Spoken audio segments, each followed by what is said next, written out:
The Rise of Africa, the continent, the diaspora, and BRICS explores the relationships that are affecting the global economy right now. This book explores the relationships of the African diaspora's influence on the African continent and why this is important in stabilizing relationships with an understanding of how BRICS impacts the future, good or bad. You can order your copy of The Rise of Africa today on Amazon.com.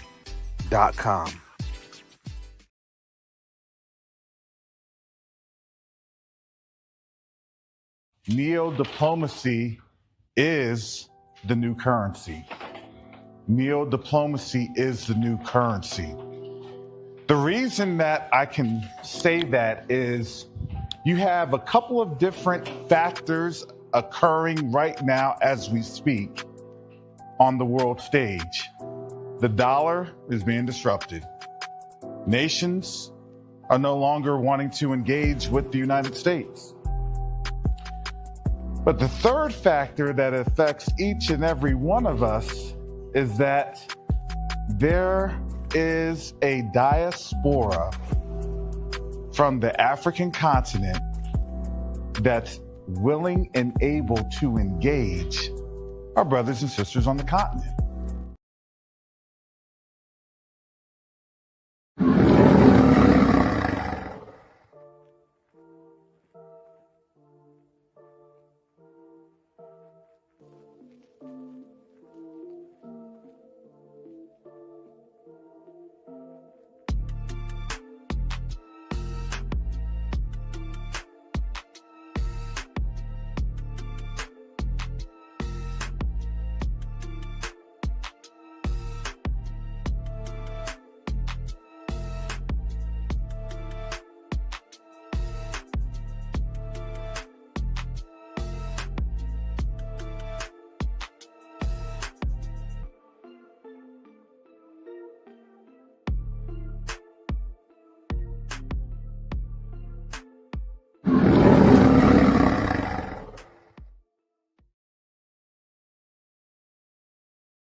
Shalom, Salama, Biemi, Shalom.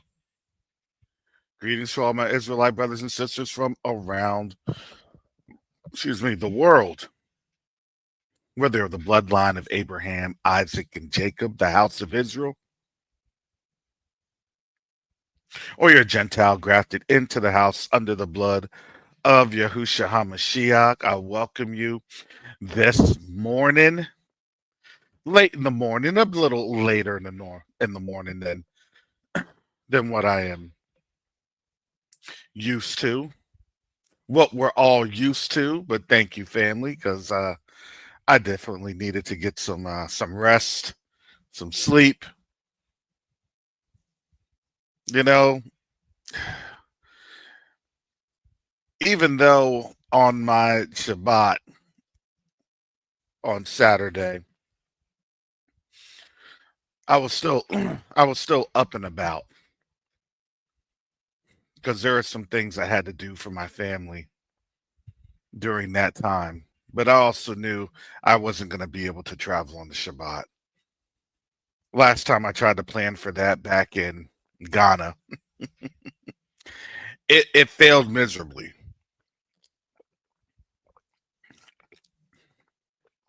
Now, it wasn't a fail. It was actually a setback to be a tremendous setup. But with that lesson learned, I said, you know what? I said, thank you, Father. Let me just stay here for another day and go from there. And the funny thing is that if I had stayed, I probably would have been kicked back to the original flight that I had to leave out on Sunday anyway, as those flights and things were being messed up and reshuffled by the federal government, the FAA, Department of Transportation, Homeland Security, you name it.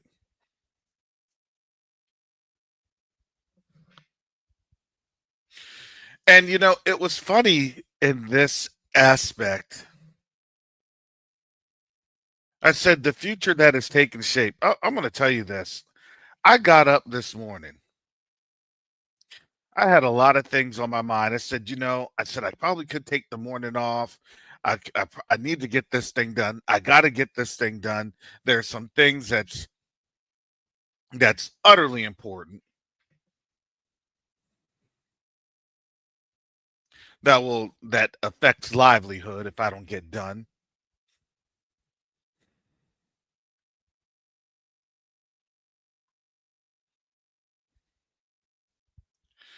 But one of the things I had when you're a teacher, a first year teacher, which is what I am in the school district that I teach in,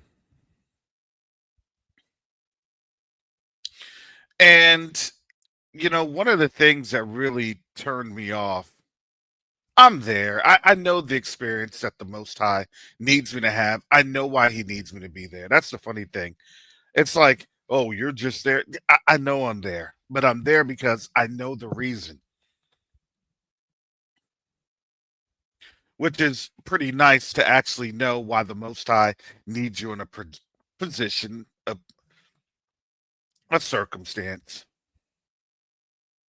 And there are some days that honestly, I do just want to walk off the job and say, you know what, Father, I'll go back, I'll do this, I'll do that. I can write another book in about 2 or 3 weeks. I could do some more seminars and things of that nature. There's a lot more resources under my belt in terms of relationships and relationship capital and things of that nature. There is. And that does not dwell lightly on me. But I said, Father, I said, I thank you because I know this is your will. I'm going to hold on to this because this is your will. And whatever it is, you you're in control.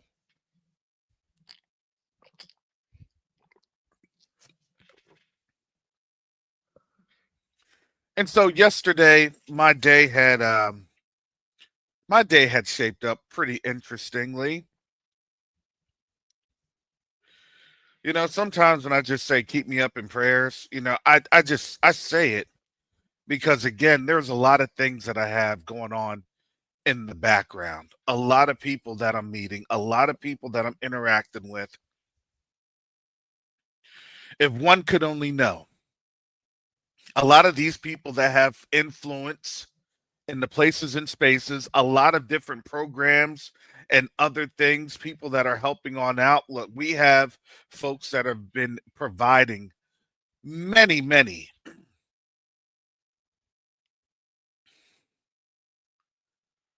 things,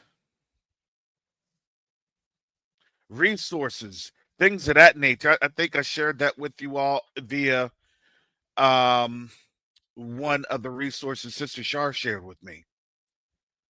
If you're a government employee, if you needed assistance, if you're, on out there and this shutdown it had impacted you because it just doesn't impact government employees. This impacts everybody. You're seeing this impact everybody. You're seeing this impact our people. It's impacting our community. Understand why they wanted to take away affirmative action, DEI, all these other programs that did not have to report what is happening right now. We are being targeted. Just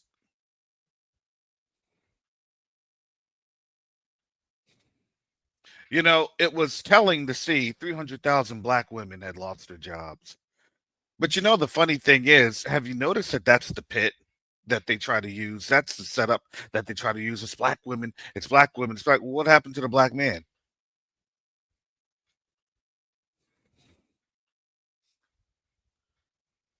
But you understand that's the way this Babylonian society is. They want the women on top. They want the women in the throes of power, or they believe the perceived throes of power. So then in this Babylonian system, when they crash out, they're crashing out on the women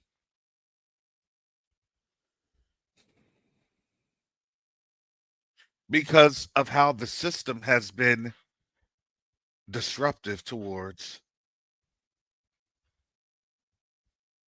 the men of Israel, the men of Judah, the men of Zion. Has anybody noticed that? Has anybody realized that that is how this culprit has been? We're going to take away men out of the households, 60s, 70s, and 80s. Here comes the 90s. We're going to have the women step up. 90s, 2000.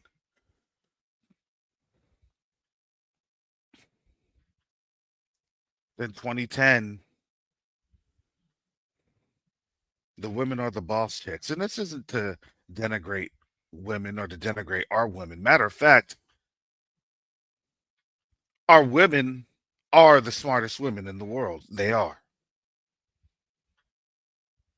They are empowered. They are.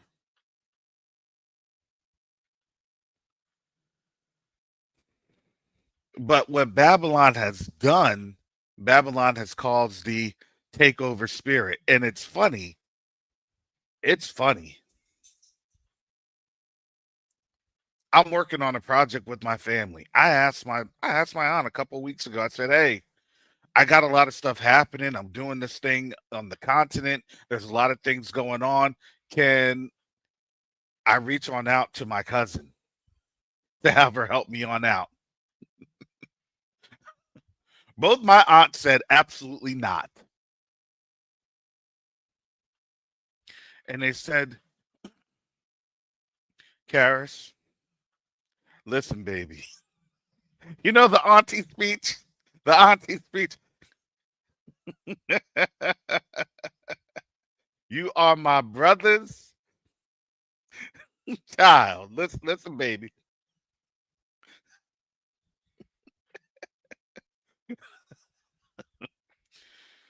We want you working on this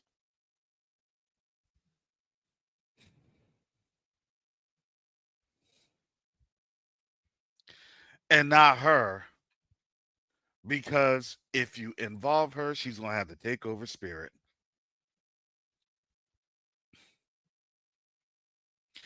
And honestly, I was trying to say, well, this and that and that and this. I was trying to plead the defense. But here's the thing, the society and these layers of society, there are generational layers that people have been exposed to. And now, as they're being exposed to these generational layers, they're starting to understand, they're starting to wake up. See, they knew, they understand, but there was no reaction of sorts because it didn't necessarily hit them the way that it needed to hit them.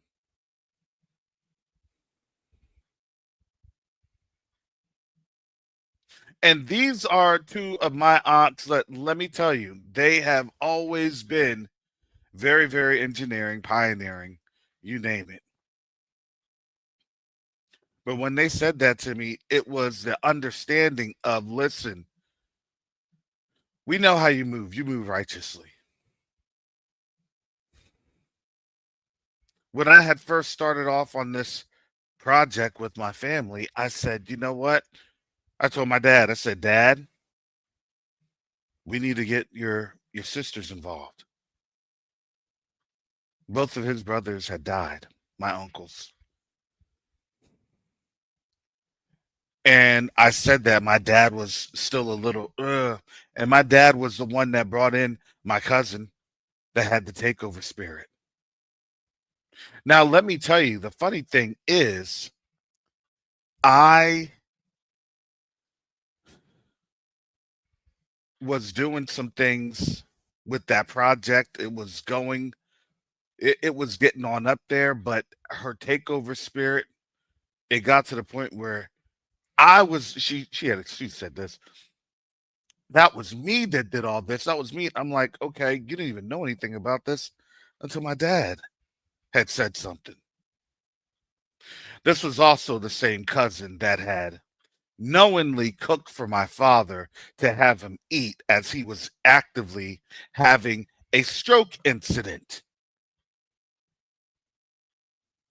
that almost cost my father's life. And it cost my father's foot and almost his leg.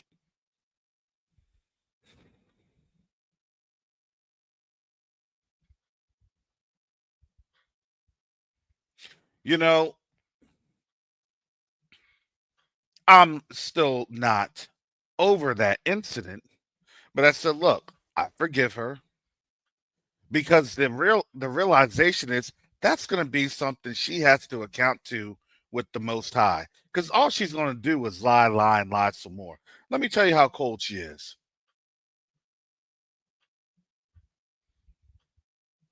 It's believed with a lot of evidence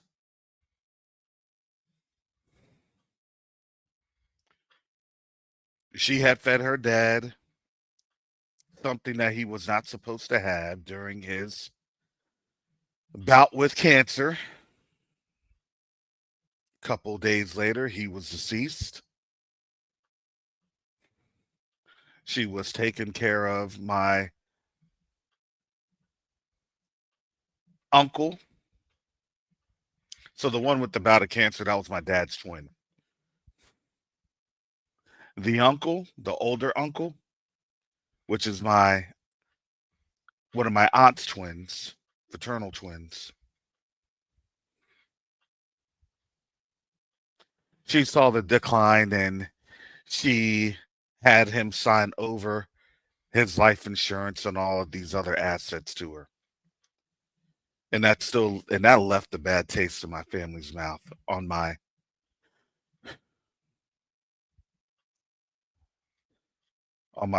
that side of the family with my cousins regarding that one cousin.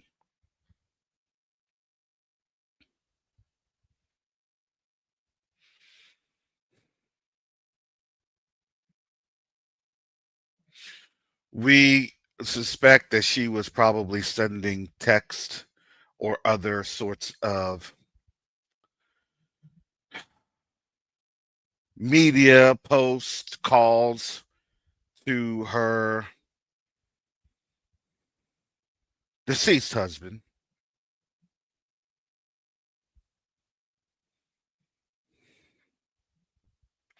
And he took himself out by not taking his medicines, had gone through depression, and he eventually had a massive heart attack last year.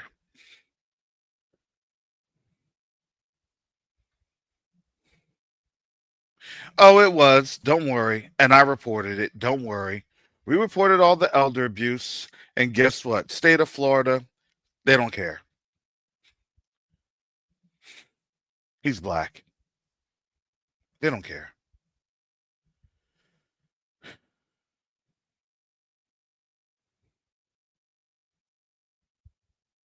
So that's why I said, listen, at the end of the day, the Most High's got her. I don't need to relish on that. I don't need to revel on that. It is just like with what we're dealing with here in this community.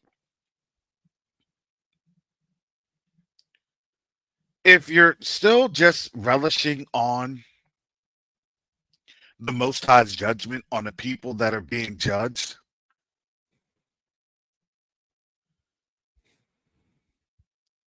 then you're actually going against what the Most High needs you to do. Vengeance is Yahuwah, saith Yahuwah. He shall repay. You don't need to worry about what's going on, how things are going on. That's his. Look, I've already declared that. Nah, she has her day coming, and that was it.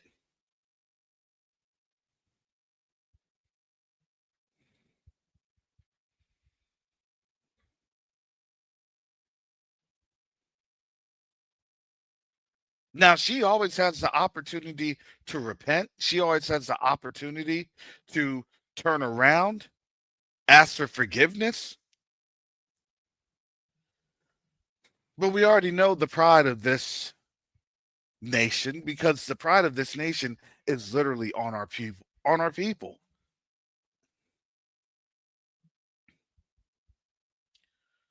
That's why I constantly, if there's something that I think or I feel or the Most High says, hey, you need to ask for forgiveness. You need to repent. You need to come in front of your people. Because one of the things that I don't want to work in is pride, because I've seen it with my family, my own family. Look, I thank the Most High for all that He has provided. Even in this lowly state, I'm in a very lowly estate. And I think it's funny because I said, thank you, Father, that I'm in this lowly estate. Yeah, I could pull myself out the boot, from the bootstraps to talk here at this college, to talk here at this university. I said, but Father, I said, I thank you because, quite simply, you just need me to chill out.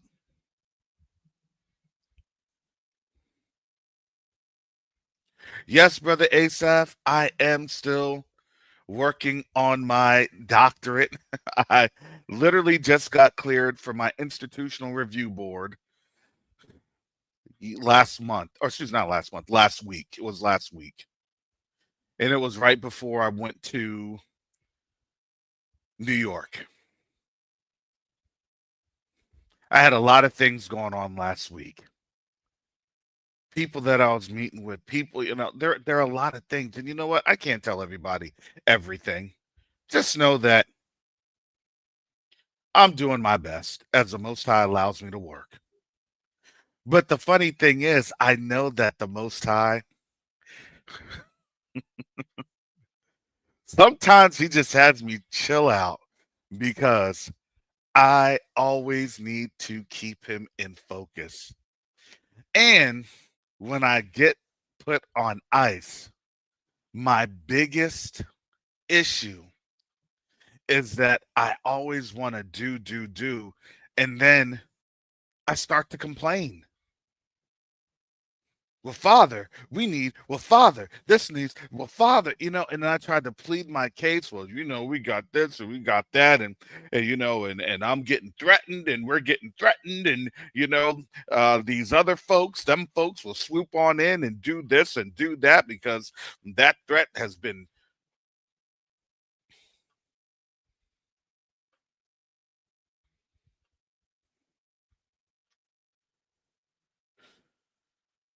Oh yeah, yes, Brother Asaph. I'll get that done. I just have to.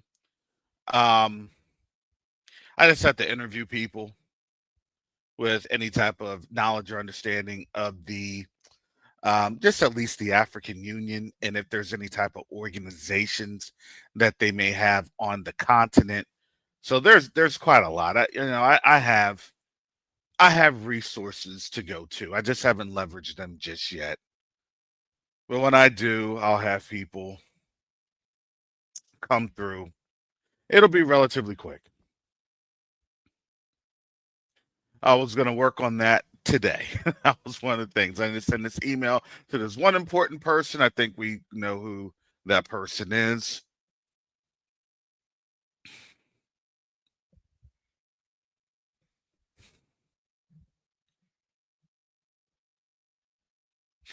And then we go from there.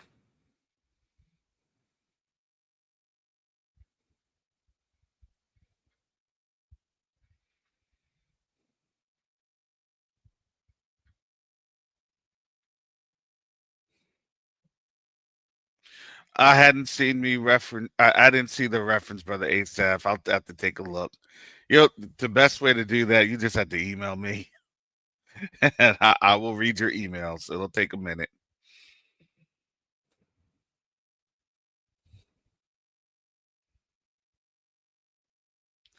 Ma- the muskets to AI, the decline of Western hegemony.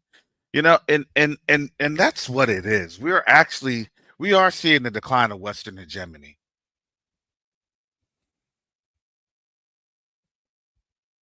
I wrote that. I referenced that last year. I said, look, I even gave a. All right, thank you. I'll look at that. I even did this. I even gave a call to action. Hey, these are the next steps forward that the African continent needs to take.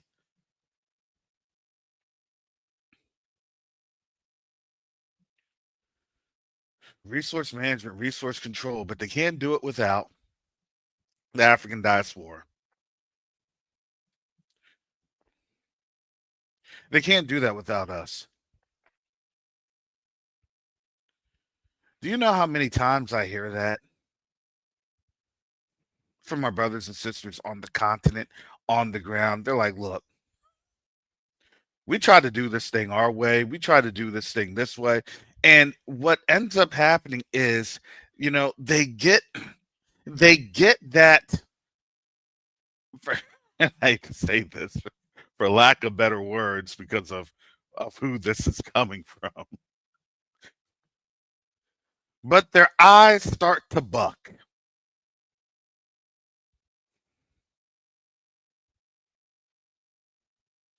And I say, Father, please forgive me because I was on that FBA train, like I think even before FBA and ADOS was really a thing, because I saw that all the time in the military. Sorry, I did.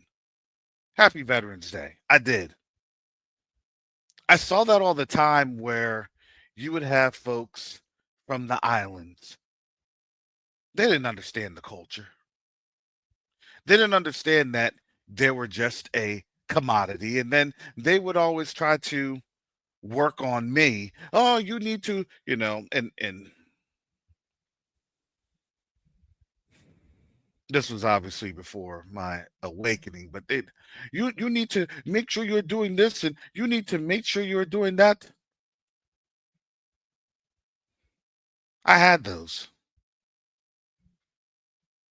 And then they would always try to reference in my island, I'm like, okay,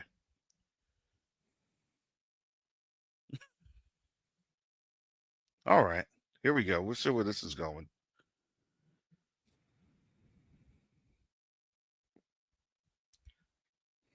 But you had a lot of our African Americans. We would see that. And that, honestly, that was the delineation factor. Because I'm going to be quite honest 10, 15 years ago, they didn't get smacked in the face. They were allowed, they were allowed to be a tool of white supremacy. And they even knew it.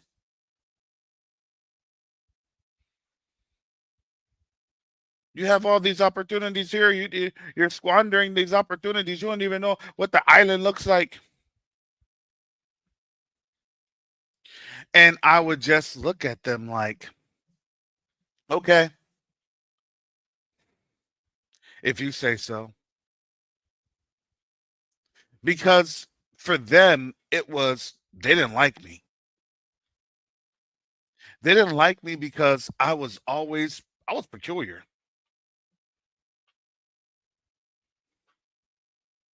Sorry, I was.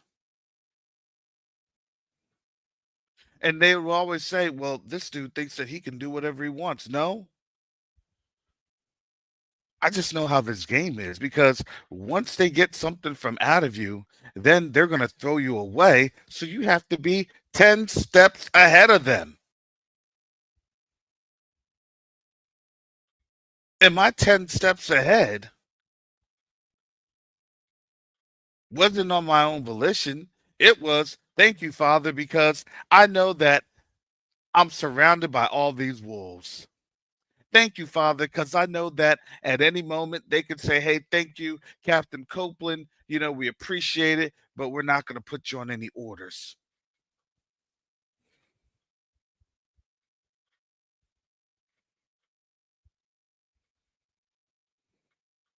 And you know what?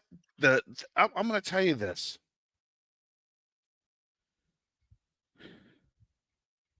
To be quite honest, I really didn't want to leave the military.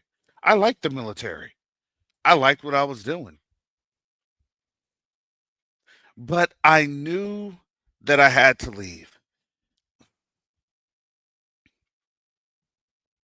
because I could see it and sense it and realize it.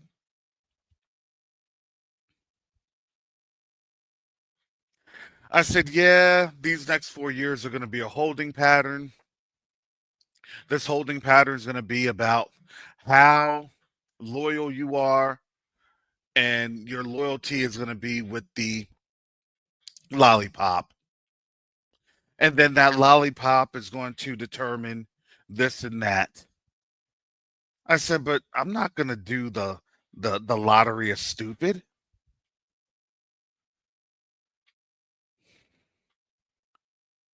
Because I laughed when I truly understood what it was.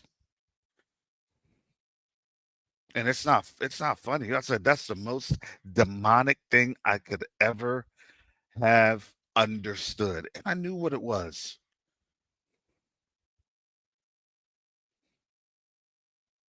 How are you going to take care of an aging population? And on top of that, I was also in the population group of military personnel that had been in since 2000. I was there towards the tail end of a military career. That's 20 years.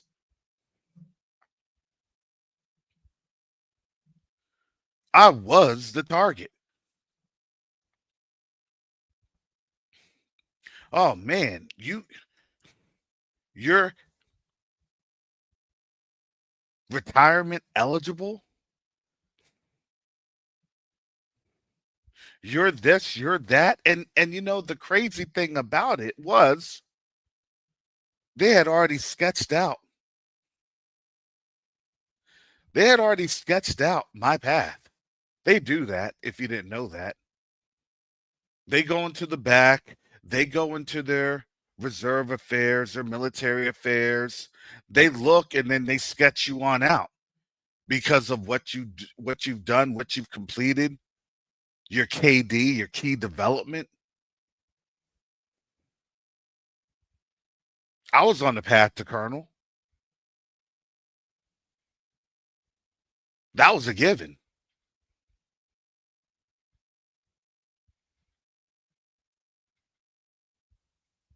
I would be right now a lieutenant colonel. And in about 3 more years, a colonel.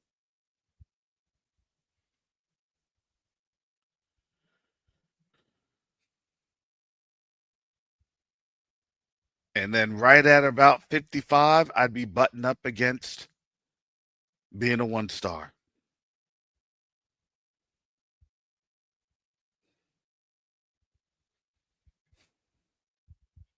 which would have been a really good career.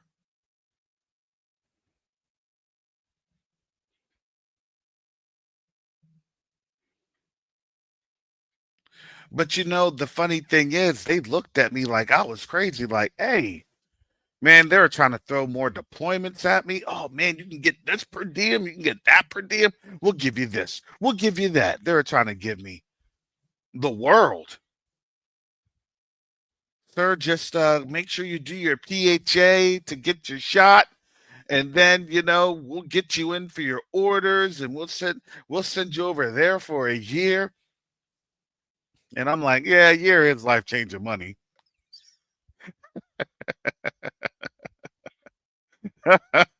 So the year is life changing money. I said, but I think I'm gonna follow this conviction that the Most High has given me, and I'm gonna get out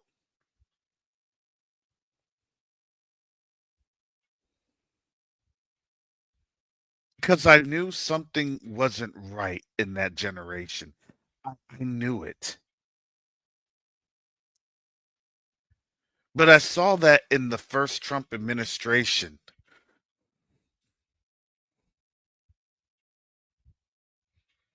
Yeah, no, Ninja Firewall. Yeah, they were saying it like, oh man, you could go to this command and that you only have to do like a stint in DC. No, they mapped it. They were mapping it out for me because why? Because that's how they rack and stack people.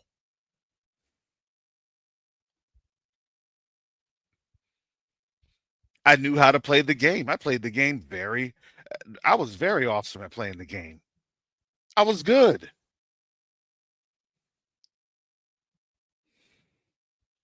But then the Most High convicted me. He said, "Why are you gonna play the game for them when I got so much more?"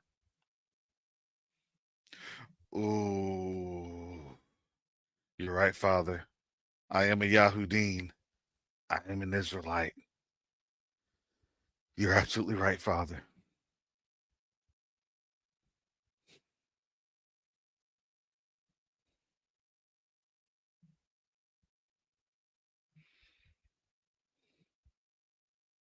I got off active duty orders, and the Most High just literally sat me down 14 months. 14 months in my, it was just to talk, to talk, to talk.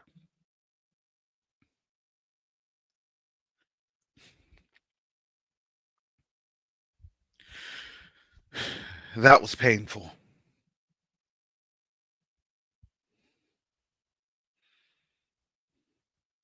To be on up in here breaking down crying,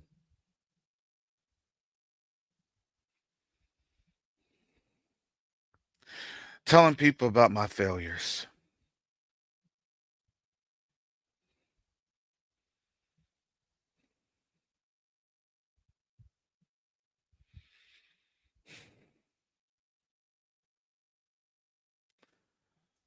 In October of 2022, the Most High allowed me to work again. I was doing Salesforce integrations. I liked the job. I enjoyed the job. I was still doing the live stream and doing the job. At that time, I was helping Sister Shonda with building bridges because I wasn't just sitting here in the background and just, well, I'm on here. I'll see you all tomorrow. And then on the couch, I was actually doing a lot of things in the background.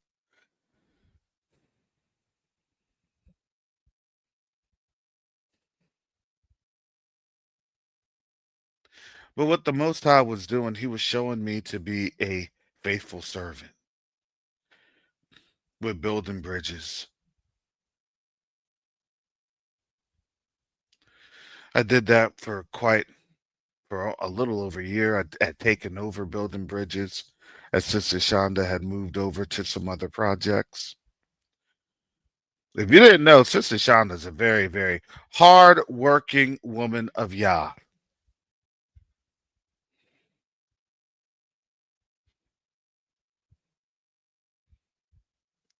A lot of our people on these platforms, they are. Pastor Rick Fletcher, Teo and Yakoba, and many, the list goes on and on. Don't forget about Brother Garth with Faith and Fitness. We have our people that are here in the background. Sister Shar is in the background.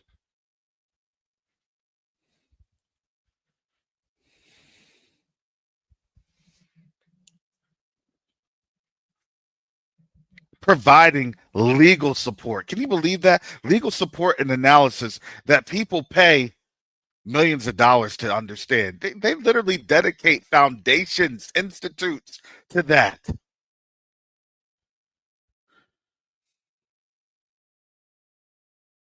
Why? Because people want to know what's going on. They want to know how things are moving. They want to know, well, how are they able to position themselves and their families.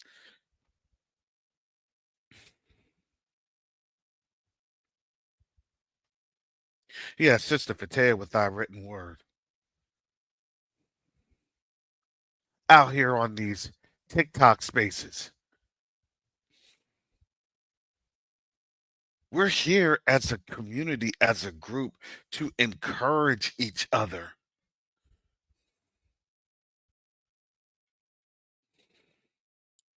So then, as I talk to these folks at these extra governmental organizations, yes, we have people. Yes, we have a community. Yes, we have our paperwork in order.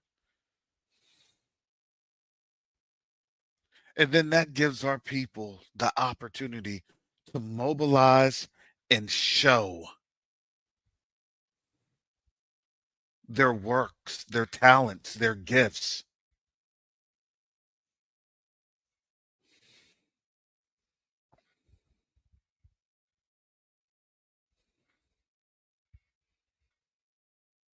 See, the funny thing is that our future is shaping up to be a really good future.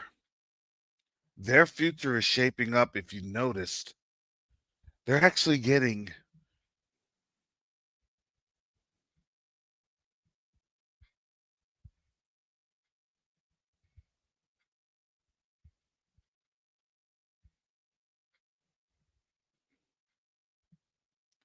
I'm reading their comment. uh, yeah. Yeah.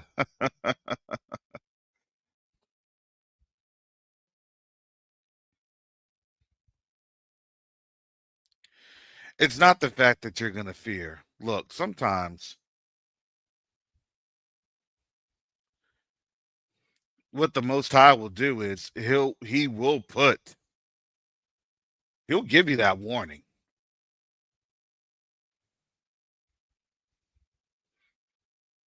Don't think that he won't give you that warning.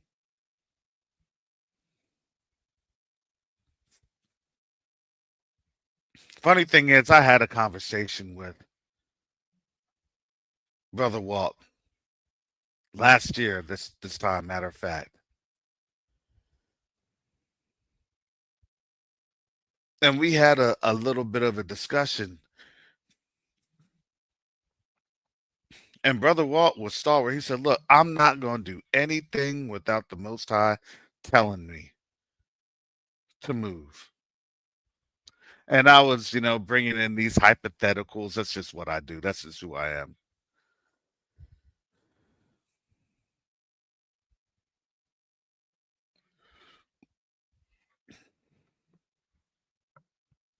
And then when I saw Brother Walt had moved, he left to go to Kenya a couple weeks ago. It's not a long term movement. It's just a temporary movement. I said, man, for Brother Walt to up and go to Kenya, that means that there's some things going on there in Tanzania that they aren't telling you. And now it's funny, it's interesting that the ICC will bring out facts, but remember, Tanzania was taking some bailouts until recently because their government was like, you know what, we're going to try to model. So they try to model Burkina Faso, they try to model the Sahel, but they don't really model it the correct way. What they do is they try their best to manipulate, to have some sort of amalgamation of something that looks genuine, but the people know it's fake.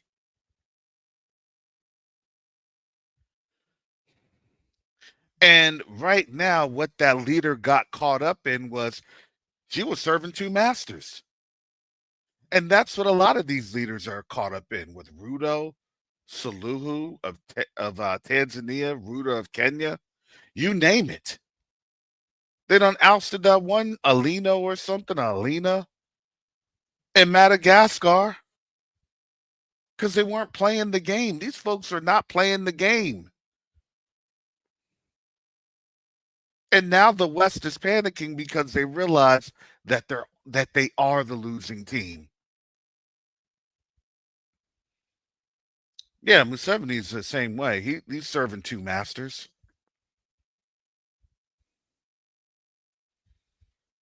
That's not going to bode very well. You think that 2025 had some head turners? Wait until 2026. And we're still not done with 2025 just yet.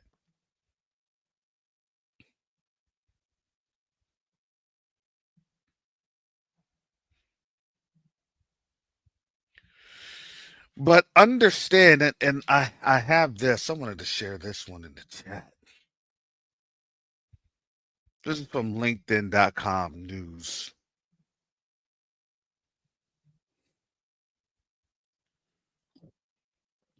This is an article.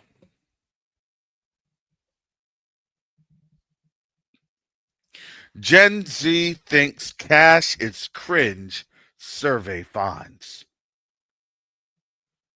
Want to impress? Don't whip out a fat wallet, columnist Allison Schrager advises in Bloomberg. Though a wad of cash might have been appealing once upon a time, nowadays there's a stigma attached to using paper money. According to a recent survey of Gen Z consumers, 29% believe that paying with cash is cringe, and 53% will use it only as a last resort. Why does it matter? For business, there are costs indicated with non-cash payments, and it's possible the rest of us spend more when we swipe or tap. Yeah, that is the case. That's how that was in Ghana. I was explaining something on Friday when I was at dinner. And I was explaining, I said, going to Ghana was very frustrating because when you're a nonprofit, you have to document everything. Why did you spend it? How did you spend it? What's this and what's that?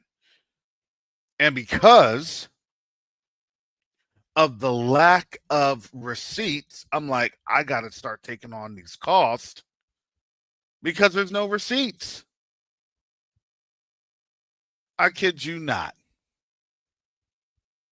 A couple different things have been revealed and corroborated during that dinner with our Burkinabe folks.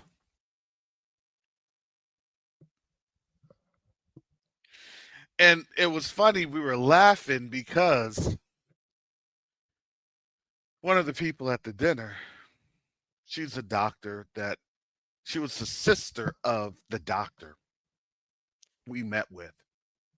And she happens to live in New York. And as we had talked and discussed, she said, no, the Ghanaians don't provide receipts. That's just the way they are. And I'm like, what? I said, can I get that on record? Can I get that on record? And I laugh because, if you hadn't been to a lot of these countries, look, they don't do the same type of conventional accounting as we do. They just don't. So when we're trying to work and say, hey, this is how we work, but you need us to work with you because this is how we work.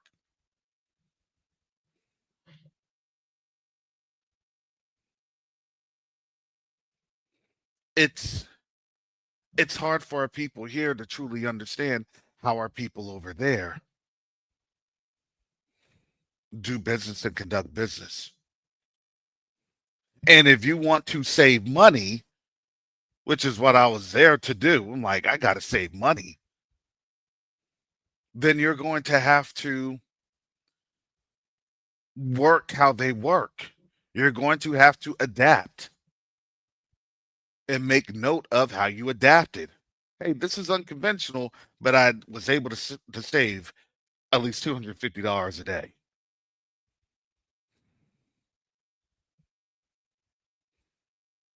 I didn't have to pay for an extra charge to utilize the vehicle to go out of Accra. They have an in area charge and they have an out of area charge. So even if you're going over to Cape Coast or you're going out north outside of Accra,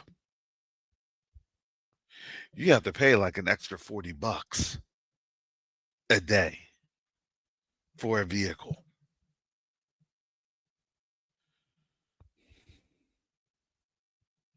So I had laughed because I'm like, wait a second.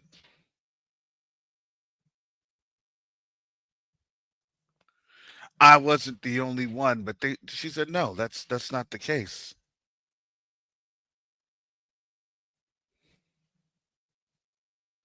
And then the doctor that we were there to see, he said, no, she's absolutely correct. The Ghanaians do not provide receipts. 2, 3 witnesses. I had heard that before, but it was okay.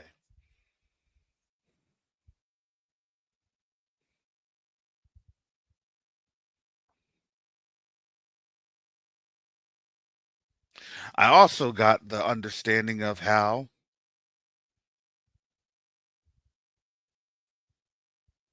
the ATM systems work.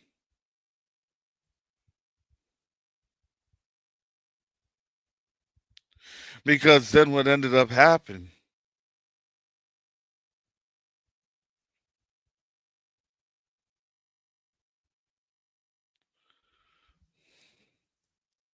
when I went to Burkina Faso,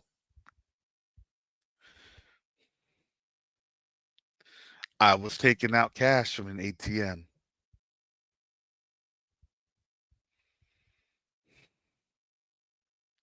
And I was utilizing my own resources.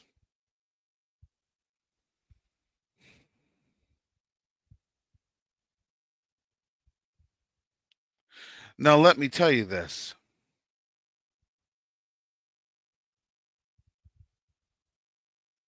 When I had taken out the cash,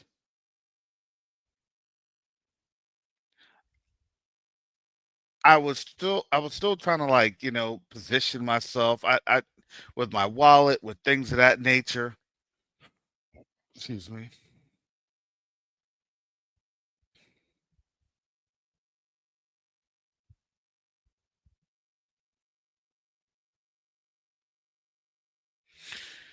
And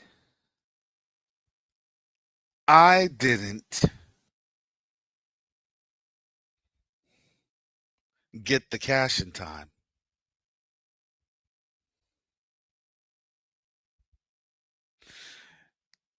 And I kid you not,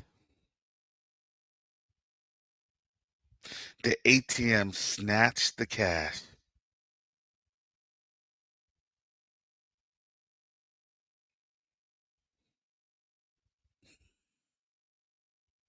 The ATM snatched the cash right back into the ATM.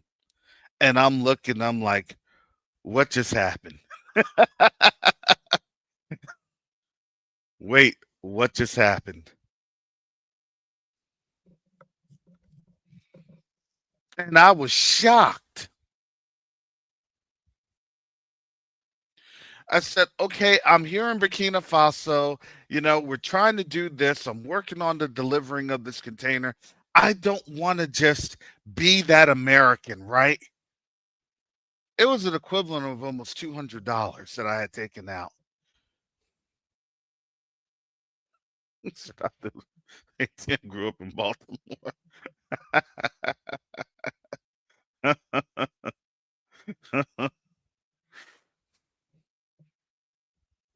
I was shocked. I said, "What?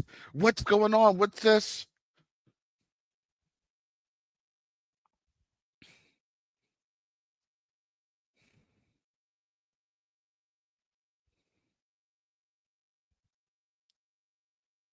I said, "Exactly." Invasion of the Cast Snatchers. Yeah. I said, "This is crazy." I just chalked that up. Honestly, I chalked that up as a loss. I said, "Well, look, I tried. If that's the loss I have to eat." I said, "Thank you, Father." I said, "But I don't want to be there talking about, my petty, right? Oh, well, this and that." Because sometimes that's what it could be, or perceived as.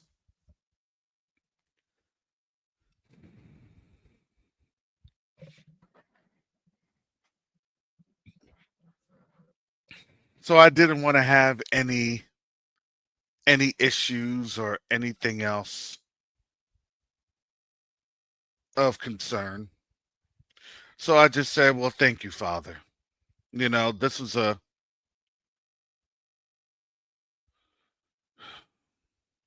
this is just kind of how it is, and I'll just go through with it. And I said, I always kind of say, like, "Well, I thank you, Father, but I know it's you that's in control. So I'm going to just say thank you and hallelujah, even under these circumstances."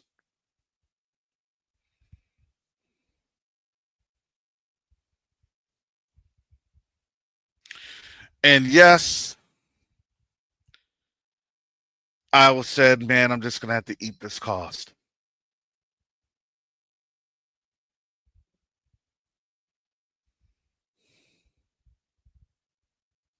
But then when I brought up that subject at dinner on Friday,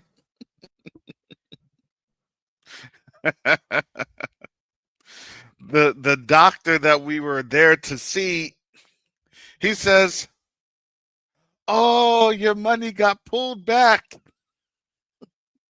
at the ATM." He was like, "Yeah, that happens." I said, "Where does this happen at?" He said, "That's what happens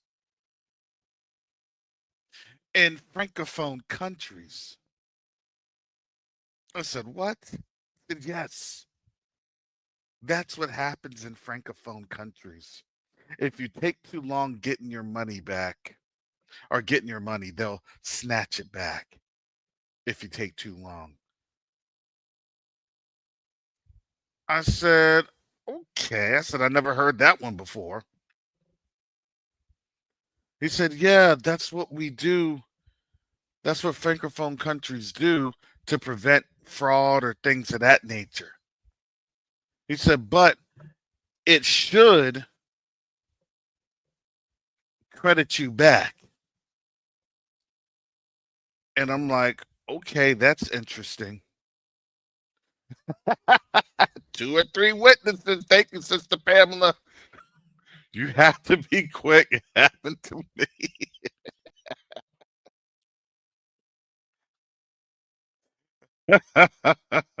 Man, are you telling me I didn't have to suffer in silence? I-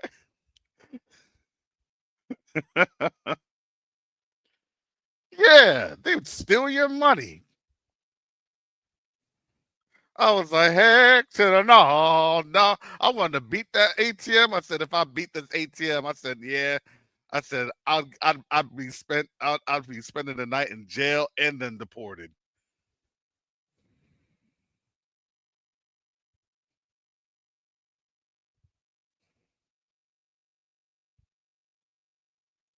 My goodness.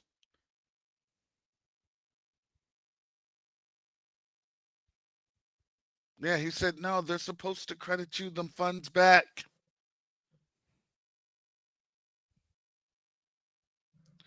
Well, let me tell you this, family. They never credited the funds back.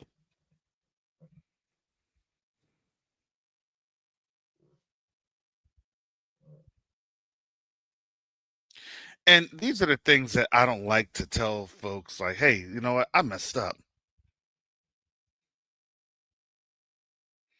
I messed up because, hey, I didn't know. And because I didn't know,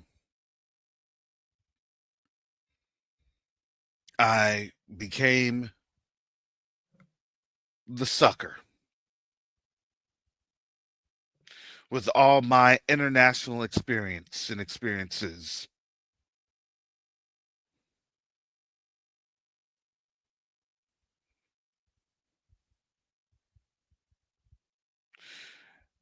And that hurt.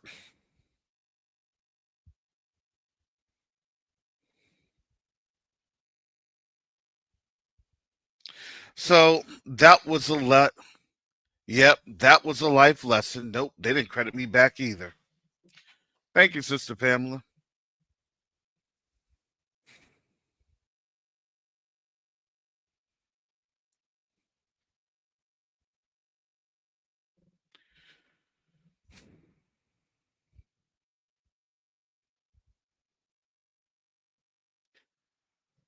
But I know what people say. Brother Karras comes on here and he asks for money.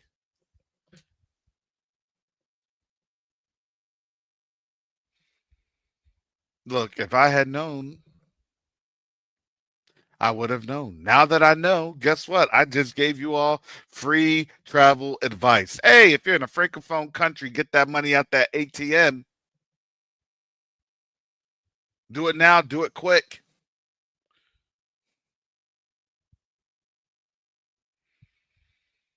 But now that I know who I'm going to call. Hey, I was doing some investigating and I never got any money back. Now, it wasn't a $40 lesson. That lesson was $185.37. ATM, where's my money?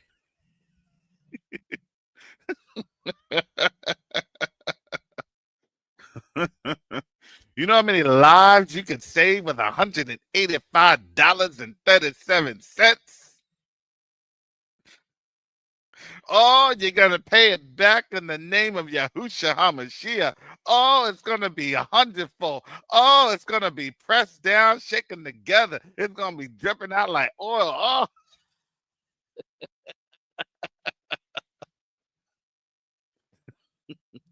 let me get my travel olive oil. Let me just dab this right here and put this on this machine. Machine, I rebuke you in the name of Yahushua Hamashiach. Yeah, yeah. Because like, and this was the Bank of Africa,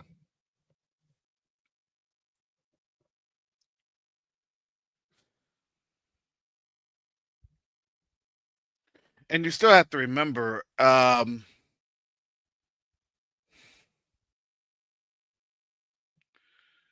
they don't really have all of their control on their currency. That's why they're trying to come up with the lira.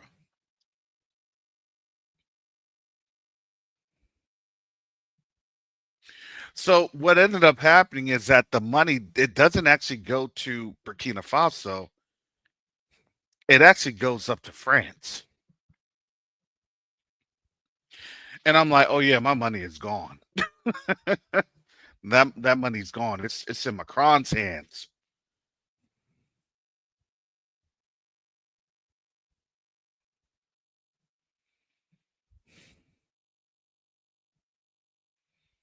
And yeah, that is how they're getting the poor folks over there. That's why they go to the actual bank. They don't mess with them ATMs.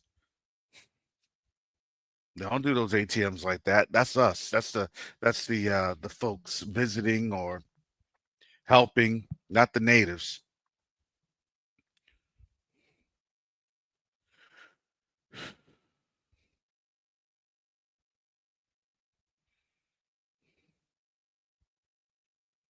But it's interesting that I bring up that with you all because the reality has always been this, that as we're looking at the way things are moving, as we're looking at how this system is moving,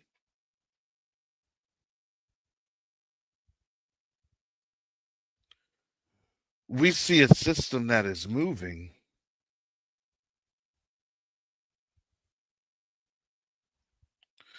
based on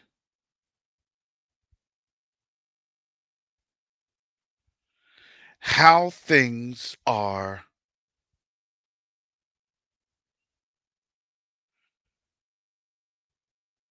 being supported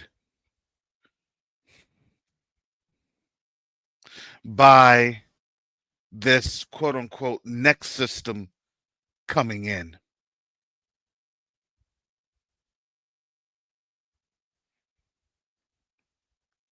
And this next system that is coming in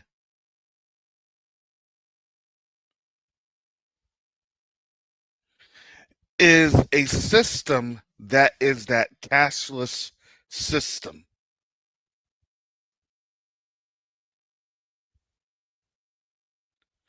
that is here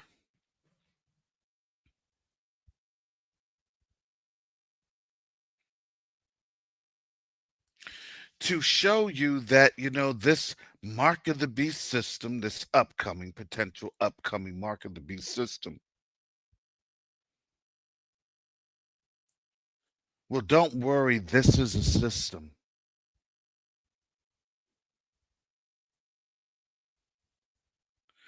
that, it's more posh, it's more niche to utilize this. And, next, when you're able to just have literally a flick of the hand, not just a flick of the hand, but a wave of a palm or a wave of a hand over that has a chip or some sort of technology that would be supported of the introduction of that beast system.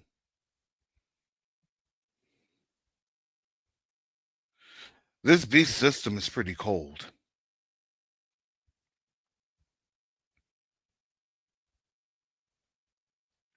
because that support and those structures, well, it's not that cool to utilize what? Cash. But understand, as these articles are putting, cash is not king. And they're telling you why.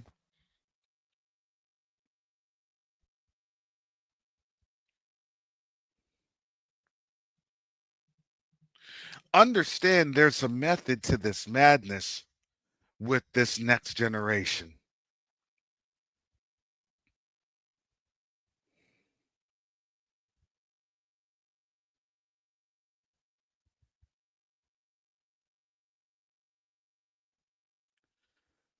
So now we're here in a time that their plan necessarily isn't for us. It's not for us. They know who we are. They know that we read the word. They know that we're going to look at things, we're going to see things, we're going to know exactly how this thing moves.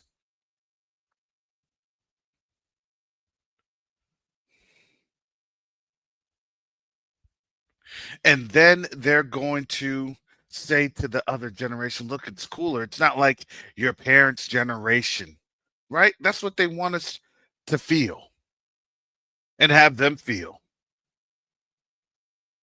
Yeah, I don't know, because, for them now it's, well, the Bible's fake anyway. That's how they feel about it.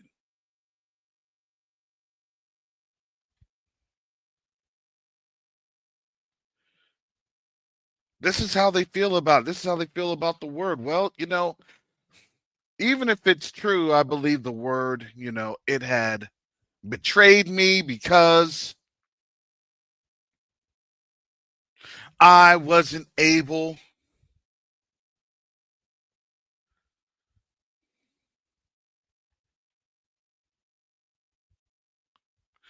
to have the generation that I needed to have, and part of having that generation, just like my forefathers.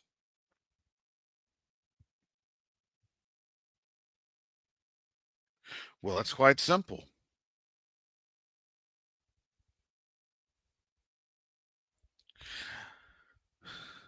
I need to take this mark. I need to be in compliance. I need to.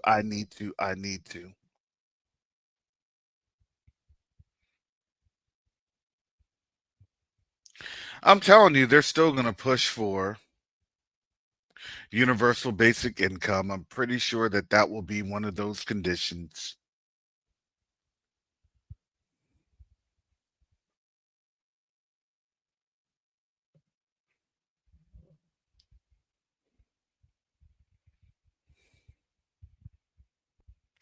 That was the whole game right there.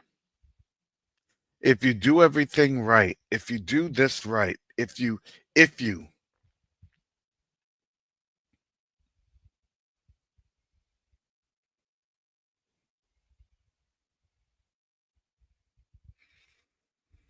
I'm just telling my class, look, you have to learn how to communicate, because communication is key. Understanding each other is key. Working with one another is key. Getting an understanding of one another before drawing conclusions is key.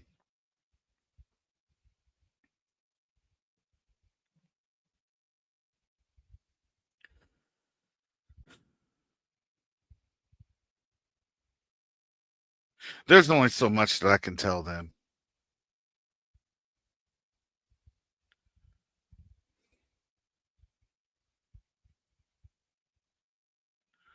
And I tell you that, and I tell them this. I said, I can't tell you everything, because if I tell you everything, I said, I'd lose my job. And I'd be on the front page of this and that. And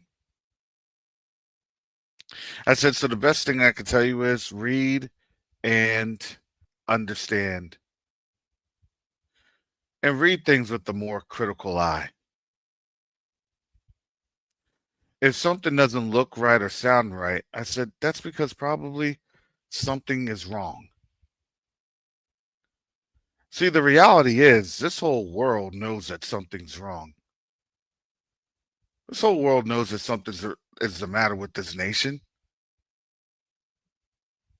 Something is wrong here. But then the excuses that they use, it doesn't make sense. Why don't the excuses make sense? Because the enemy never made sense. Even though he would try to emotionally captivate. And when you have people that emotionally captivate you, oh boy, pray. Now, a lot of our folks, especially when it comes to me talking to our Hebrew children, they understand that. But they just get so involved in this wickedness and foolishness.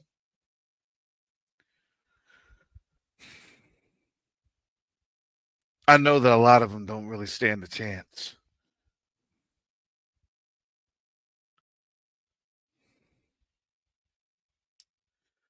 So that's why I said you have to pray for this generation that's coming behind us.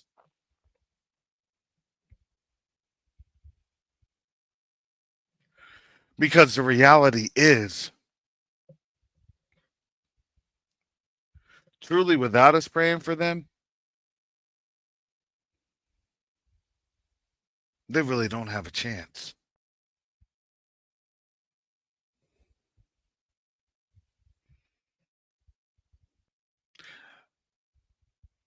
I'm glad that the Most High had put me in the classroom to see some things.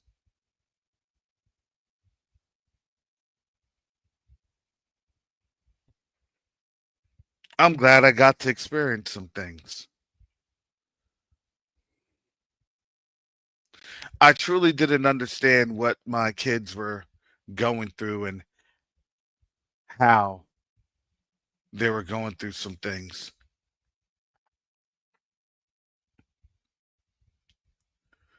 I knew that it was crazy, but to be honest, I didn't know it was actually that crazy. And now you have a situation where a lot of these teachers now,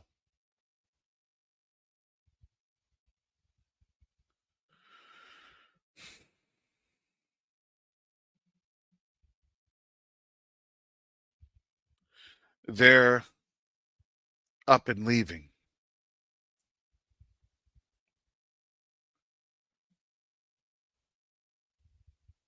They're up and they're deciding, nah, I can't do this anymore. I can't take it anymore.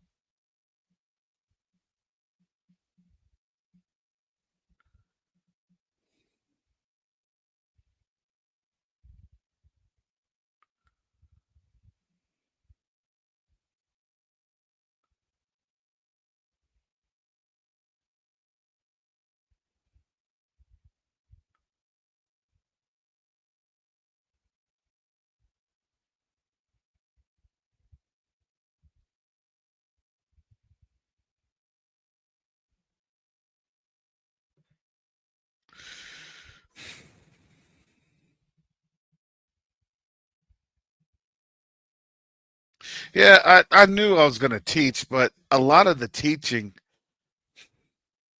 So when you're a teacher, you're doing more things. You're doing multiple roles.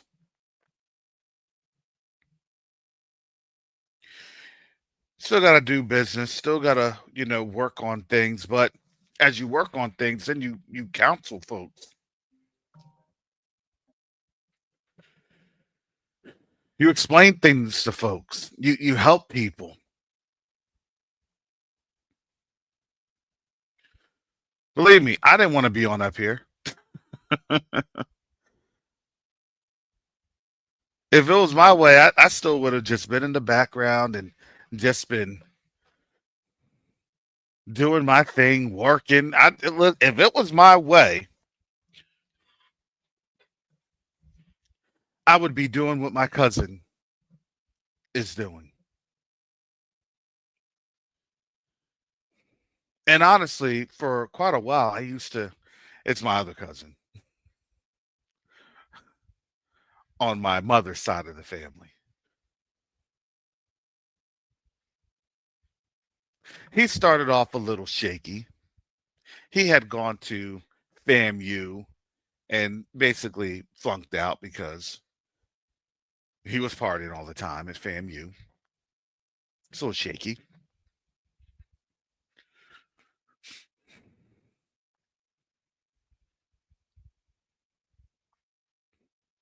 He had gone to the Air Force. And when he went to the Air Force, it clicked for him. Now, when he was in the Air Force, he was in Germany.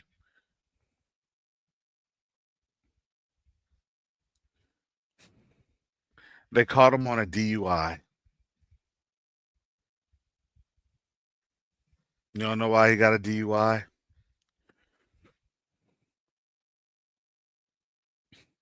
He had drank a beer 4 hours earlier. It had already processed through his body. But because he was there in a place where they profiled, and they profiled him,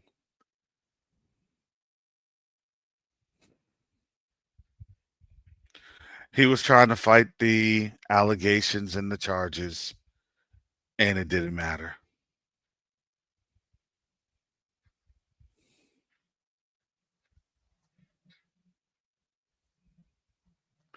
He ended up getting separated on out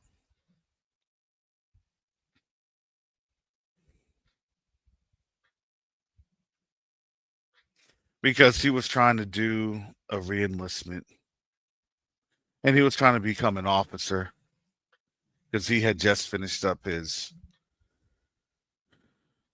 bachelor's.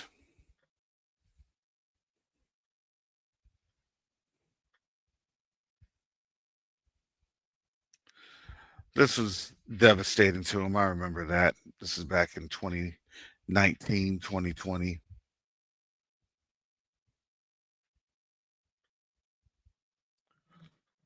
But he said, listen, Karis, I'm good. Because I asked him, I said, do you need me to put in some calls and things of that nature to get a spot for you, to find something for you? He said, no, I'm good. I got something. I'm already going to be in DC. I said, okay. So he worked in DC as a contractor for about a year.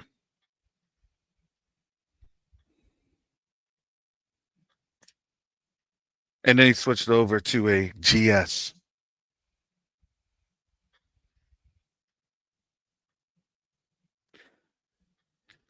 He left DC as a GS 12, and then he was able to make it over to Hawaii as a GS 13. Pretty good in a 5-6 year span. That's really good. That's really awesome. I was proud of my cousin. I've been proud of him.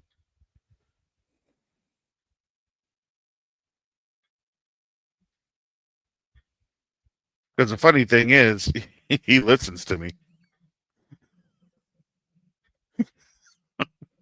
And he'll come back and say, Karis, yep, what you said was true. That happened. That happened. That happened. And you know the greatest thing is, as I'm kind of giving him advice to maneuver through things, he's been maneuvering through things beautifully.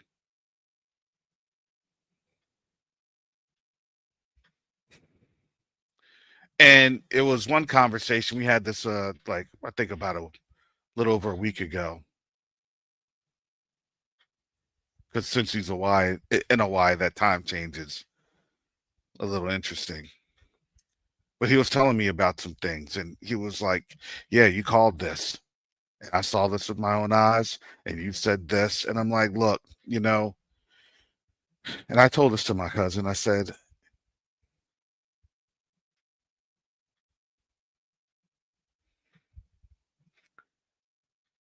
"If things start to look stupid,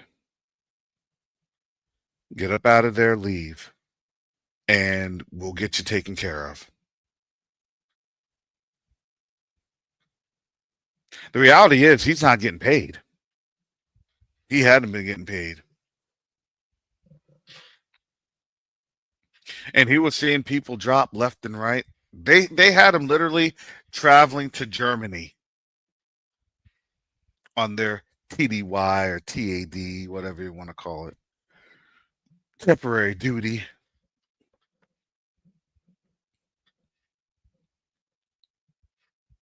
I said, well, at least you can, pocket a little bit of that per diem.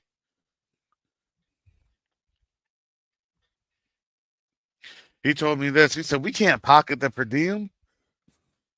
It's all on the government travel card.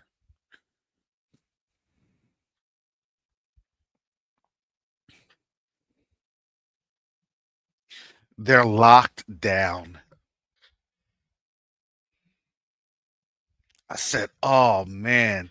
I said, yeah, if I were in your position and if I could have pocketed the per diem, I said, I just would have eaten some sandwiches and called it a day and, settled the rest. He told me, he said, He said, Karis, that's the thing. Even with settling the rest, he said, because of the government shutdown,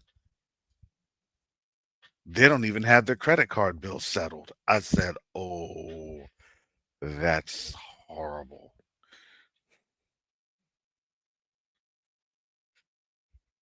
Because they link those government travel credit cards to your social. So not only are they getting hit without a paycheck, oh, oh, this is worse. They're getting hit on their credit. And so what they're doing is they're now going to force him to pay for the cost of going to Germany. I'm like, yo, that's diabolical.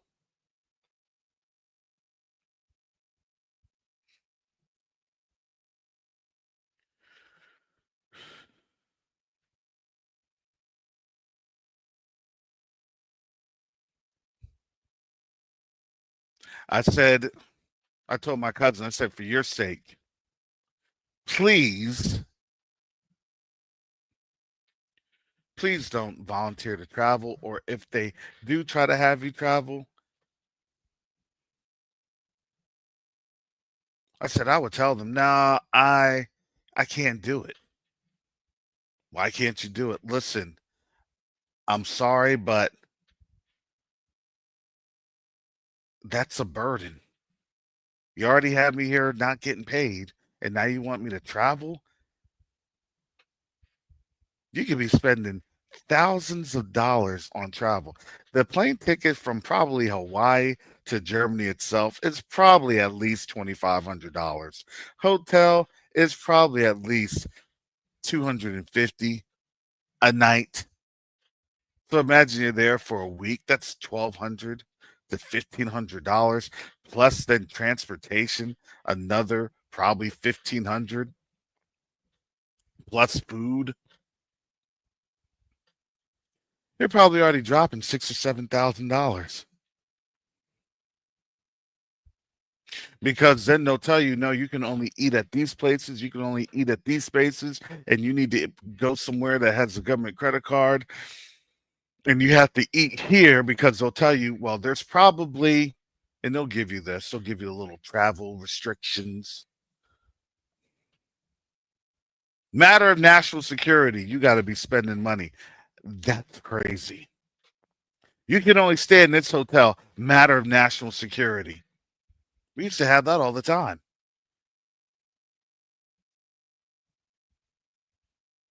You got to stay in a 4 or 5 star hotel. That's it. You gonna give me 4 or 5 star hotel reimbursement? You need a rental car. You gonna give me a rental car? Man, if you had to put the rental car on that group, that's like drawing straws. Who's gonna get poor at the end of this this TDY, this TAD?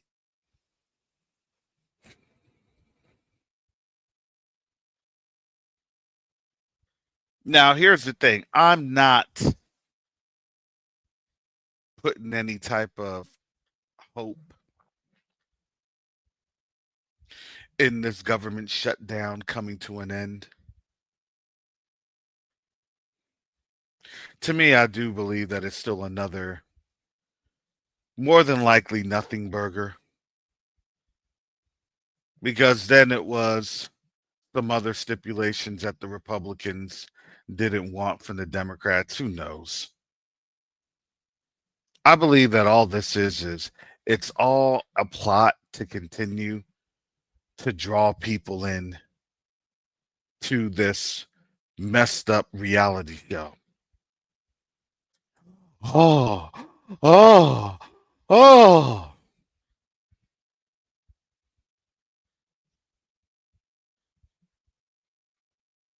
Yeah, yeah, yeah, yeah.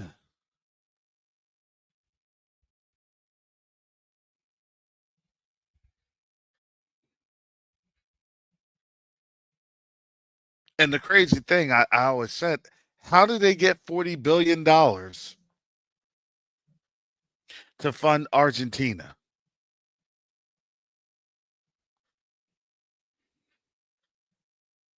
Jay the Israelite, I've been on since 6:30. I'm getting tired here. I'm tired now.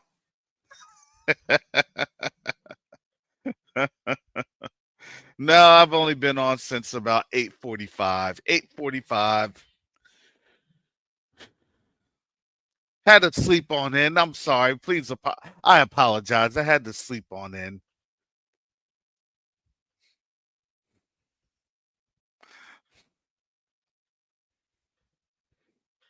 My AI was getting maintenance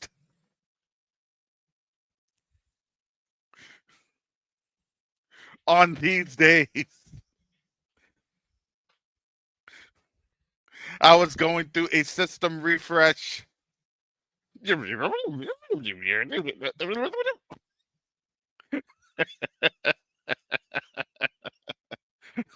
I was down for maintenance. I apologize.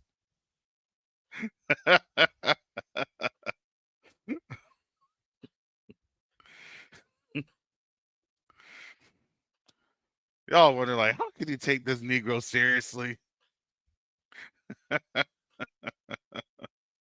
Nah, I was down for maintenance, man. When that thing was 30 some degrees outside. Ugh.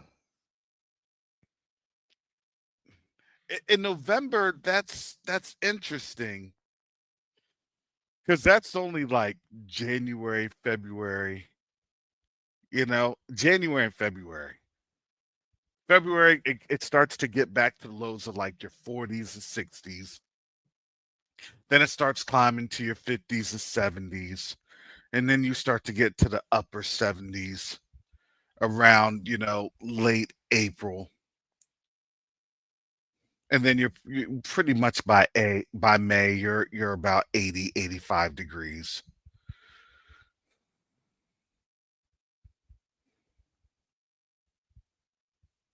Yeah, thank you, brother Garth. I just missed the weather. Woo.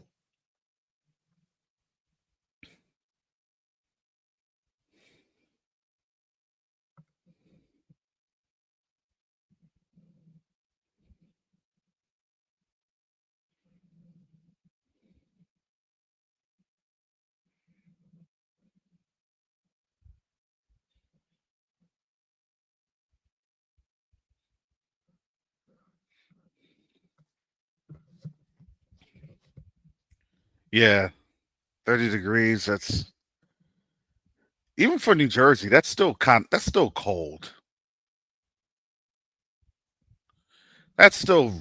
cold. I'm sorry, that really is.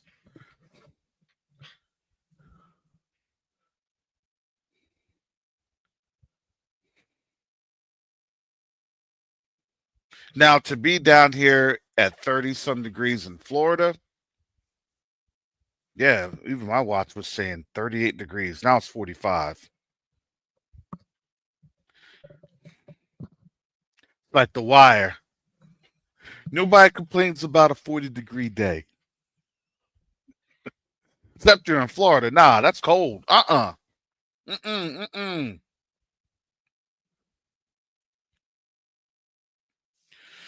No, no, that's cold. I complain. I'm sorry. My blood is real thinned out.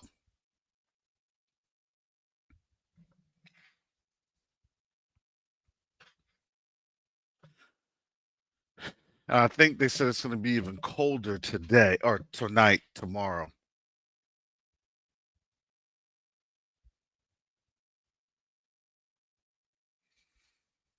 So yeah, I didn't want to get on up this morning. Not that early, and not with that weather going on. And yeah, and I just needed to have that little bit of rest. Rest is good.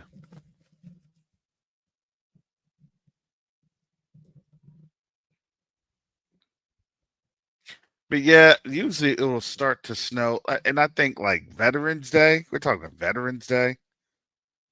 in the 20s and 30s, you usually don't have like your first like good snow until around like what, Thanksgiving, right? So I think we're still a good 2 weeks off.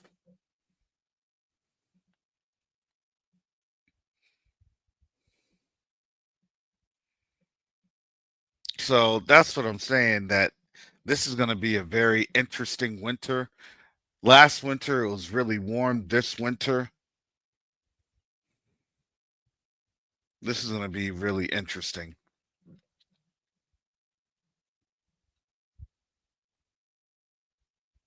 And family, we're going to need to be able to help support one another.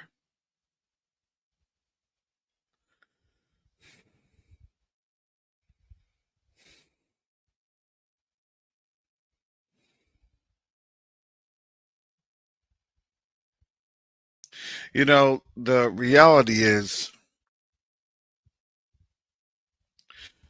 the Most High is allowing this to happen to be able to help us come back to Him and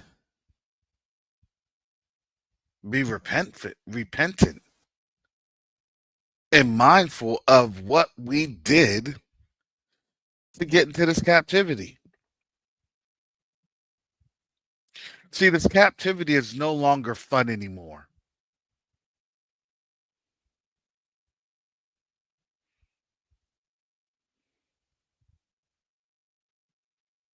It's no longer entertaining anymore.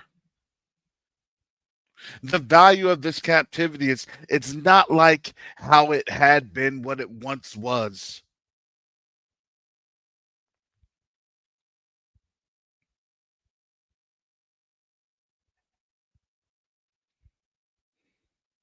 And now what they're doing is they're peeling away the layers and they're showing you the core of what this captivity has actually always been.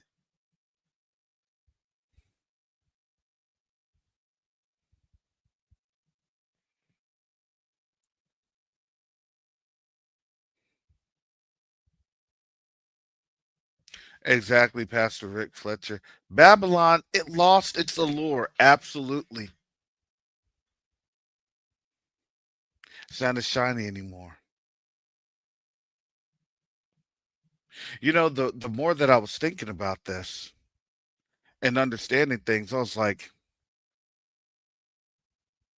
we're literally here in a time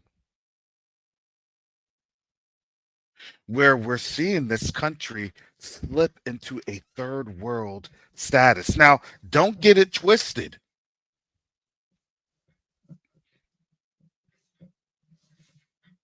You'll go to places of the touristy places, the touristy places, they'll be real nice, they'll be real kept up to give you that illusion that everything is nice and neat and tidy.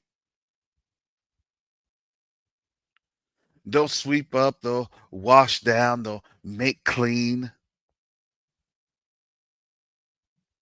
But when you come off that block, when you walk down the block or two, when you come off of 7th Street and 5th Street, when you're off of Broadway, and you go a little east and you go a little west, you go a little north,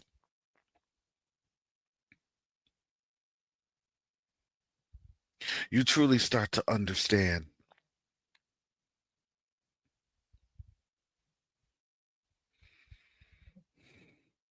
how this system is. And the reason I say this, they're showing you the makings of a third world country right in front of your face.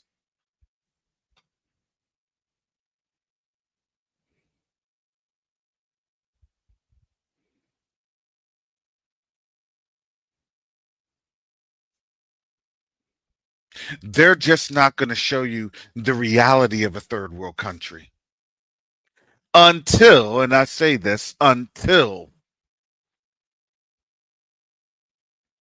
countries on a third world country, until they get humbled via a war of some sorts. And then they become a third world country because after those wars that they have raged,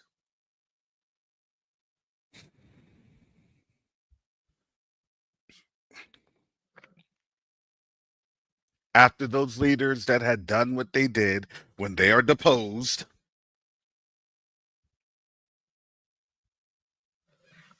you're then going to see the new management. That's why when I tell people, and I'm explaining this to people, it's hard for people to understand this. Donald Trump is doing what he's doing because his job is to dismantle.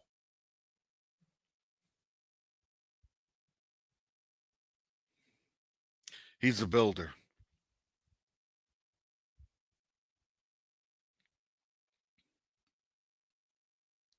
He builds. Part of building is that you have to have a demolition.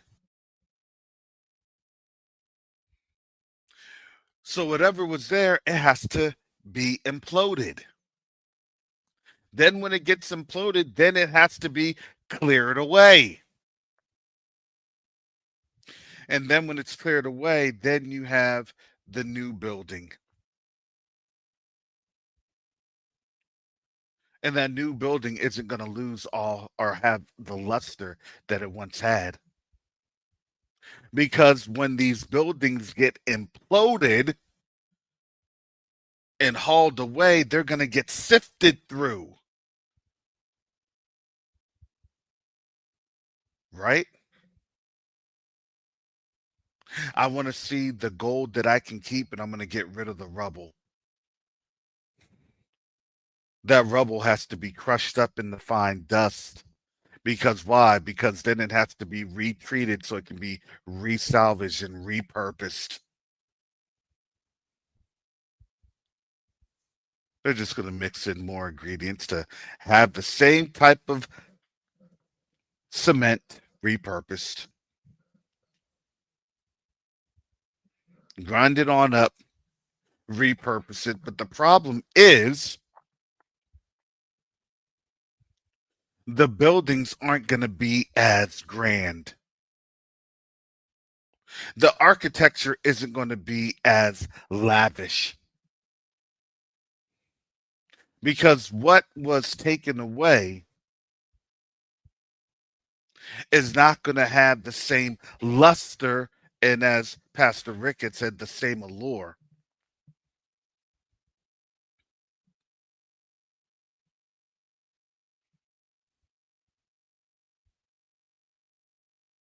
And let me tell you, these buildings aren't just buildings, these are people.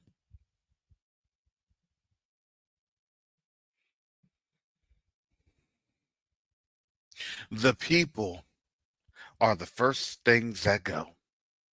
The first resources, let me not say things, but the first resources that go.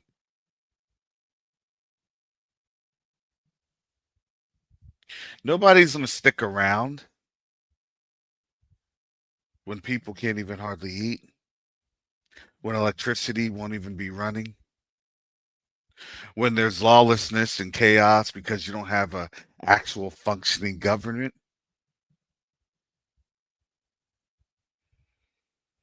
That's what they're setting the stage for.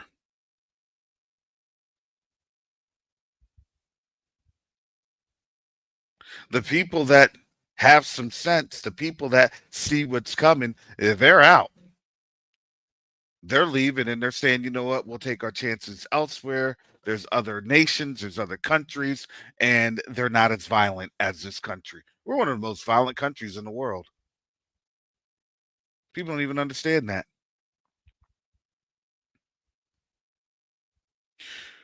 We're one of the most violent countries in the world.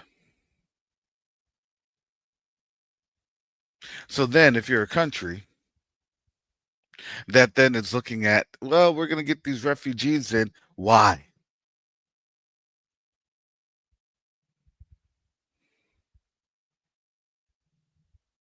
You want to come into my country, we're going to have to psychologically screen you. We got to see who you are. We're going to see the murder that's on your mind.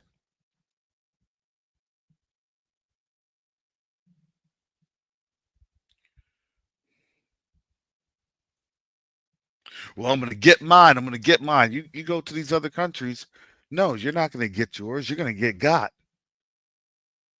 Because these other countries, they're going to ask, what is it that you have and what is it that you can do to help better this country? What are you able to produce? What have you produced?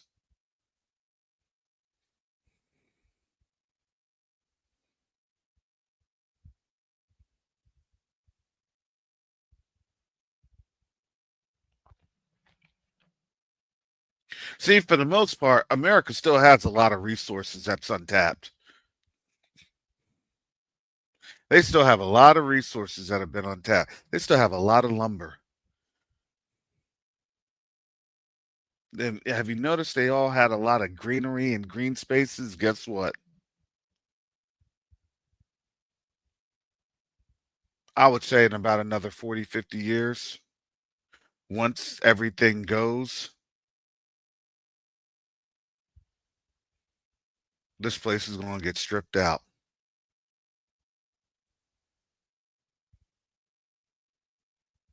And guess who's going to be stripping it on out? Their own people.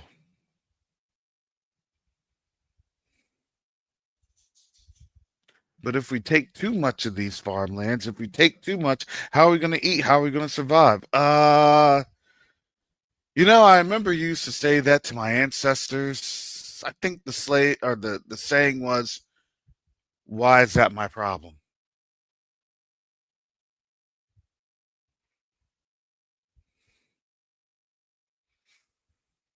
And this is what these countries are going to be saying. Oh, you know what? If you didn't know, that was the same thing that you did to us.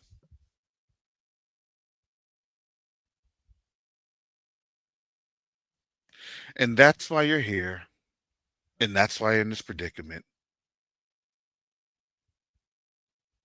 And just because you asked that question, I think that that is a sign of disrespect. So I believe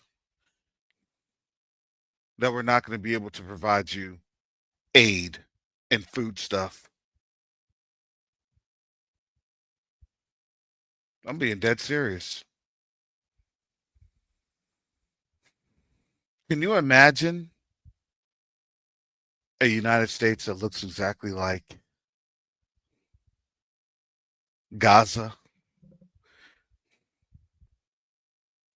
That's hard for anybody to imagine. But that's what Obadiah says, do unto them as they did unto you. And the reality is, they're doing this via their own hand. Nobody's doing this to them.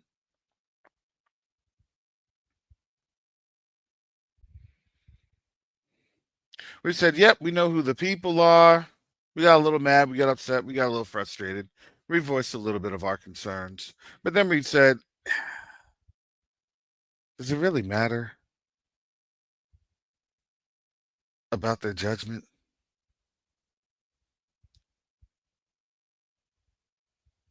They're in judgment. I would say, no. I'm not sitting here relishing their judgment. I'm sitting here asking the Most High, Father, when will you release? When will we be allowed to do this, to do that, to do this, to do that? Father, what will it take to be allowed to do this?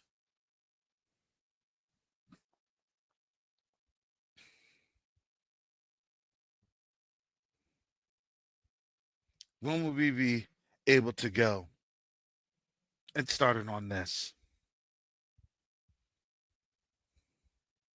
That's what I'm looking at.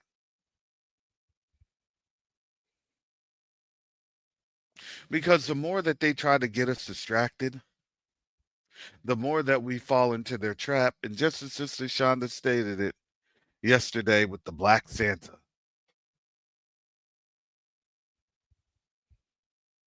our attention is their energy. Our attention is their energy.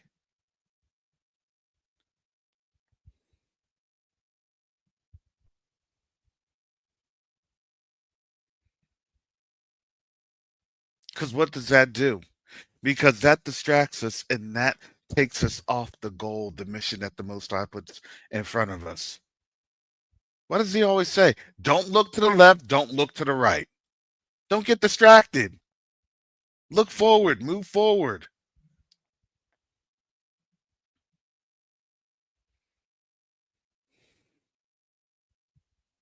Man, we got work to do. We got a lot of work.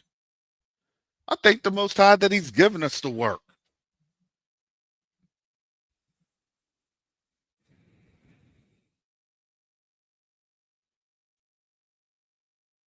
He got that work, yo.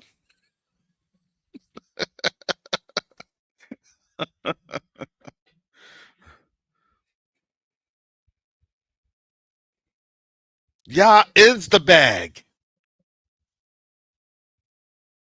Got to get the bag. No, no, no, no. You don't have to do anything. Yah is the bag. Just give him praise. Yah is the resource. Give him praise.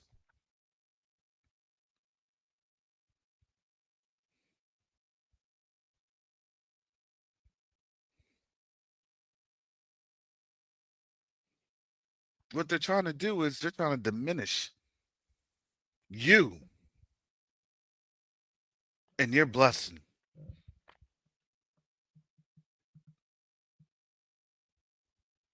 by continuing to concentrate on their fall.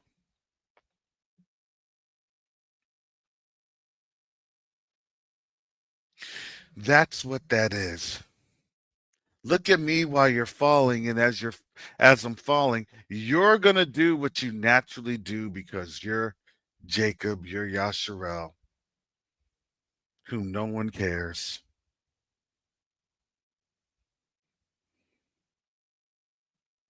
You're gonna respond. You're gonna come to the rescue. You're gonna throw your capes on. You're going to listen to all this nonsense and garbage from these YouTube channels that talk about America is the promised land. Get out of here. Why do they say that?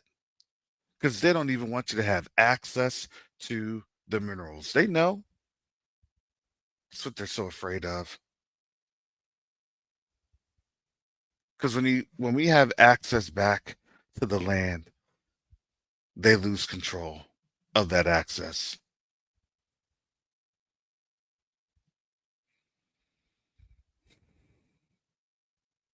That's why they're afraid.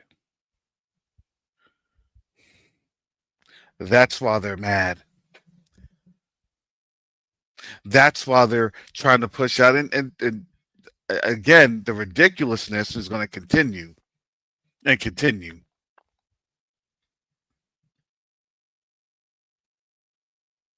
Oh, I'm pretty sure that they'll say that we're the people, but it's going to come with the catch.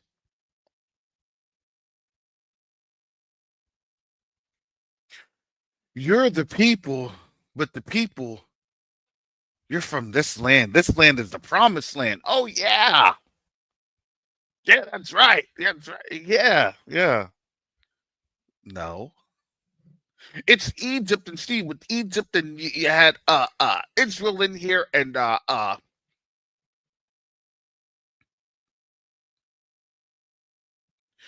they want to do is just make sure that you can still be in their make believe world.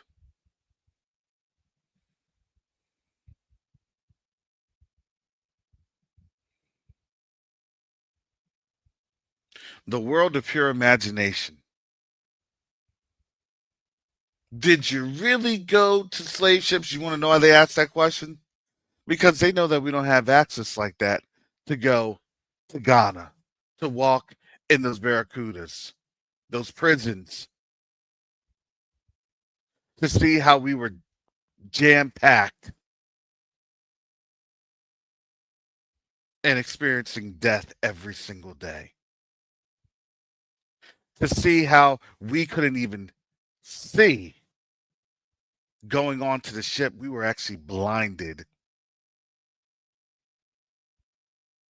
because those that were getting on the ship hadn't saw sun, hadn't felt sun for 3 to 4 months.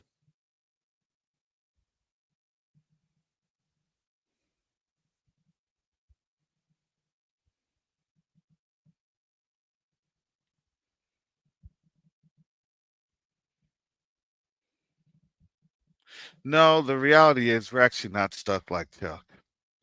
Reality is we're actually in a really good position. They're actually getting mad because there's now momentum for our people to come together. The best momentum to come together is when you have to go through something. That's why I said, thank you, Father, that we're going through this. Thank you, Father, that we're feeling the hardship. That's why I said, yeah, I don't think this is over. Talks of the shutdown and blah, blah. I don't think it's over. Well, I thought you opened up the government. Oh, well, technically the government is, but the funding's not. Well, then is the government open or is it closed? Now they're going to work on semantics.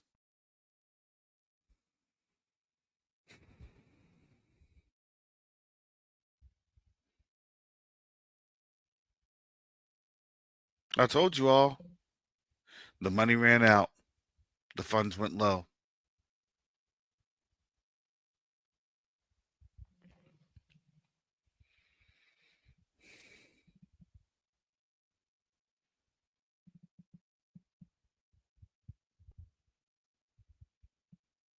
So we're here in definitely a very interesting time.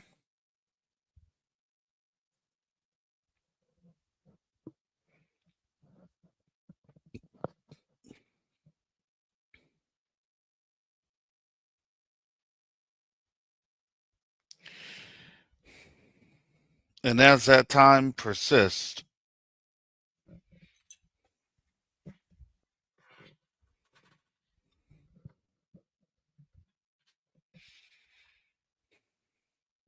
I still think that they're doing whatever they're doing to have things in play. By the beginning of the year, that's what their process is. Yeah, we're going to open up the government, but no snap. We're going to open up the government, but no this, no that. Look, it's going to be very, very, I would say, truncated. It's going to be very, very interesting. How come I'm not getting the full benefit? Well, that's the state's responsibilities now.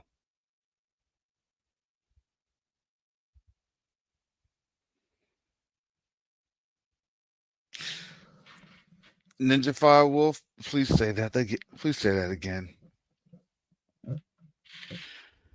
That's war. There it is. That's war. That is war.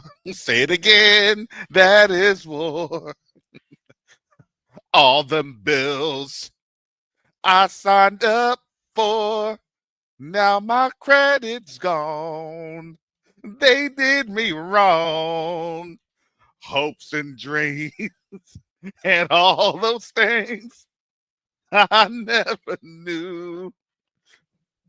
So I'm going after your stuff. That's what.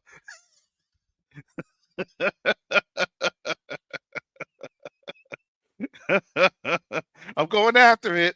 That is war. Somebody gave me war.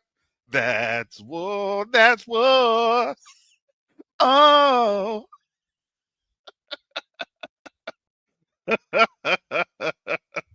Bombs and planes and all them things.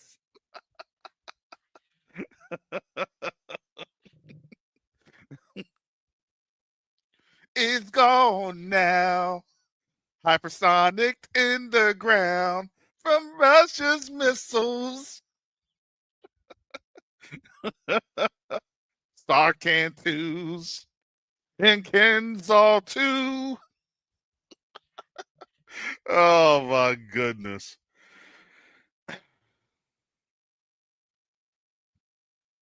So I believe they're going to bring back Casey and JoJo.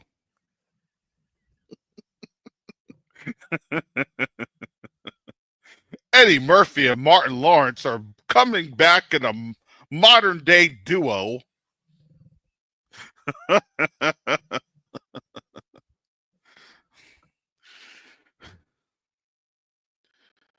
Oh.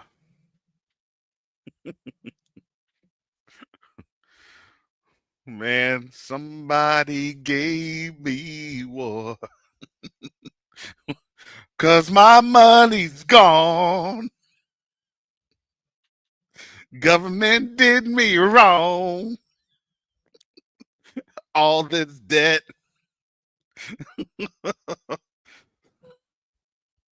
Goodness gracious.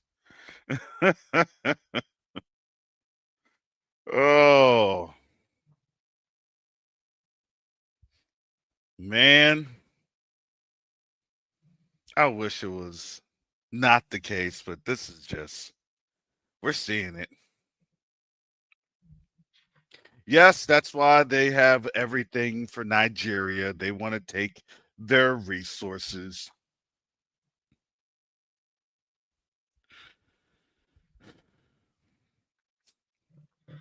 They want to recolonize Africa. That is the case.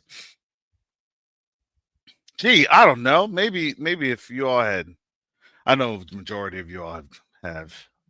You know, this is why you tell folks the rise of Africa, the continent, the diaspora, and BRICS.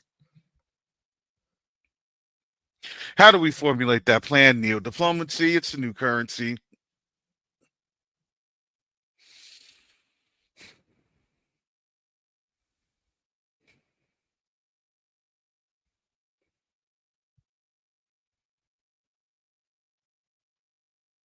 Get the book now before it's too late. Sign up for the course now before it's too late.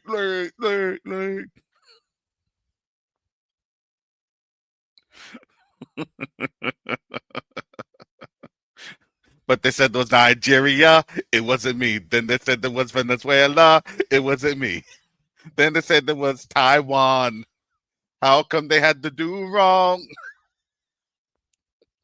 The, the world caught me red-handed,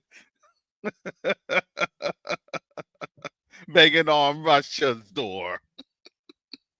Uh, oh my goodness. America said, it wasn't me. But you lied to us about WMDs. It wasn't me. I mean, but you know what though? How can people then take this country seriously when they saw what it did back in June?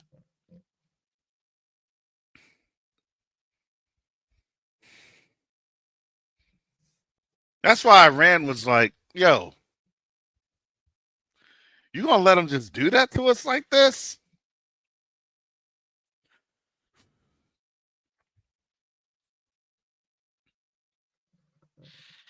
Iran swallowed their pride. They swallowed their Persian pride. They said, we thought that we could do it all on our own.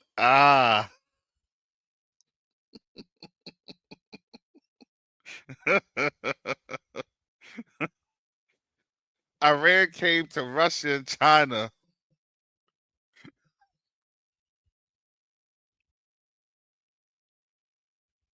looking like Keith Sweat. I thought we were really down. You know, you want my petroleum, and I'm with it. Because you were saying them Mediterranean nation folks got me twisted over you. I know I need to get my air defenses right here, baby. So what do they want to do? Russia and China, I know.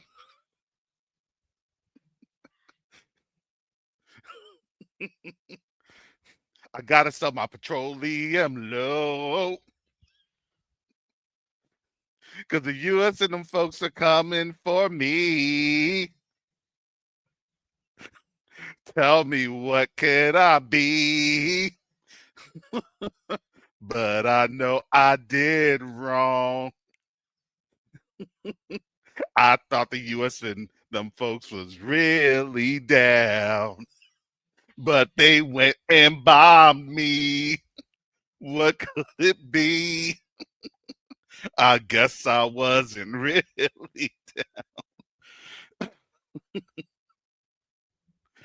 Oh, that's a classic. I'm about to put that jam on.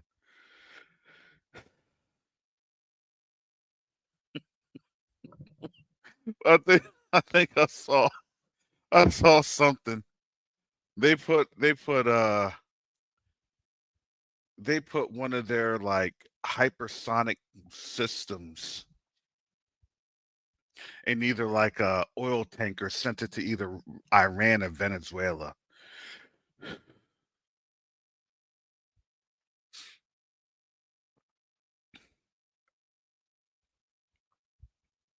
And they're all up in arms.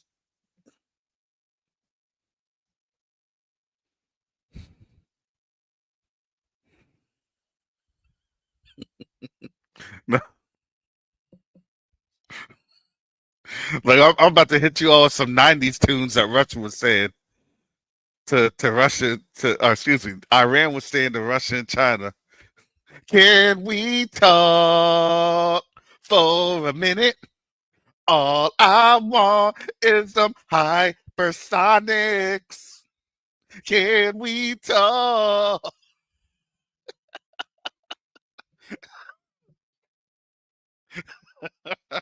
Oh my goodness.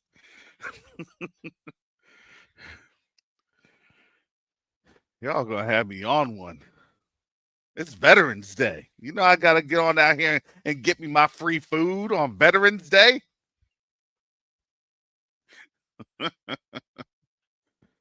Oh,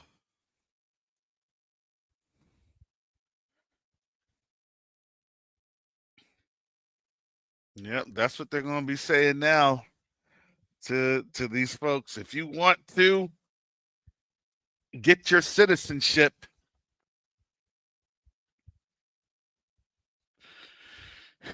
you better come fight in these wars.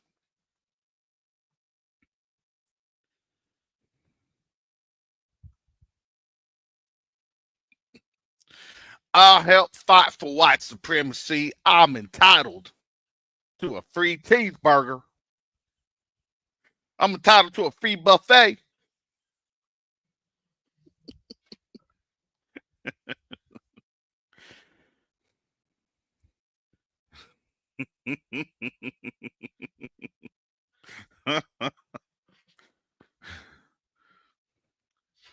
Oh man. Yeah. Yeah, man, a lot of our people. I actually had a text from some one of my friends up in Atlanta. He's in the military right now. He said this. He said, Brother Karras, he said, I already know that what Veterans Day actually represents and you know the system that we were fighting for, but I just wanted to say anyway, happy Veterans Day. And I said, I can appreciate that.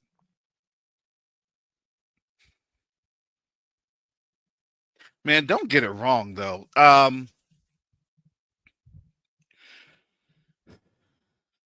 Pre-awakening, I say that was the best move that I could have had. Pre-awakening. And to be honest, I thank the Most High because that was the best time for me to get up on out of there. That was it.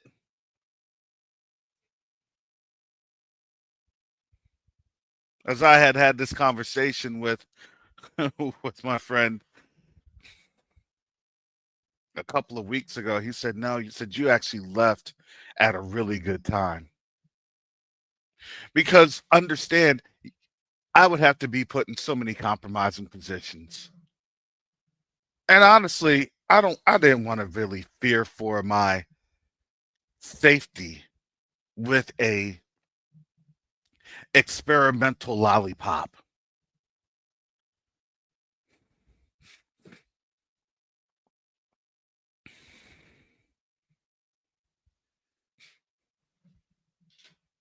I'm telling you, I'm telling you, Brother Richard, he said, so Alligator Alcatraz would be a military training base. What, who are they training? See, y'all think that this was just a little small thing. This they're showing you what that Hunger Games is gonna look like. That's gonna be Hunger Games South Florida. Hunger Games South Florida. You gotta say it with me. Florida. You don't even be pronouncing the D Florida.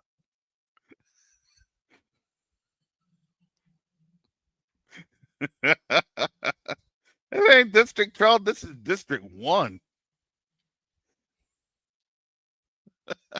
They have it right by the Capitol. So the man himself can oversee the games. Because the games are so big, it's huge, it's bigly. If they want to be a tribute, they gotta do things that I'd say is pretty good for this nation. Pretty great. Who wouldn't want to be a tribute? It's the greatest thing ever. Who wouldn't want to put their life down for this great nation? And as a matter of national security, this is why we do these things.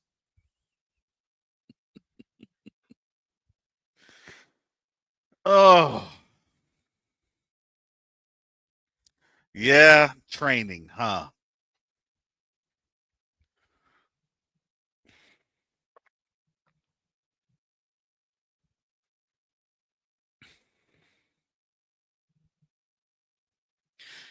I wish we could make this up. You can't make this up.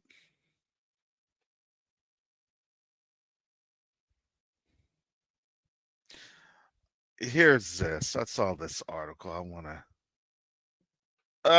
wanted to get this here. Wars and rumors of war.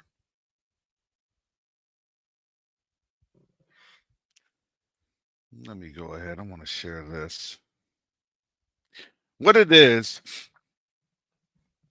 just giving you my hat, my intel hat, my analyst hat.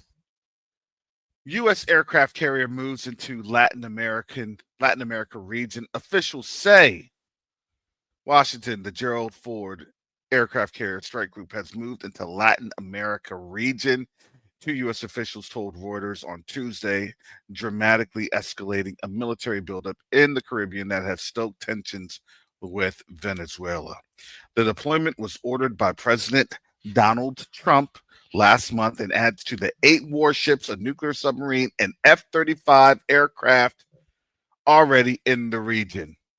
The U.S. officials did not specify the location of the carrier, only that it had moved into the U.S. Southern Command's area of responsibility for Latin America. Why? Like I had stated this.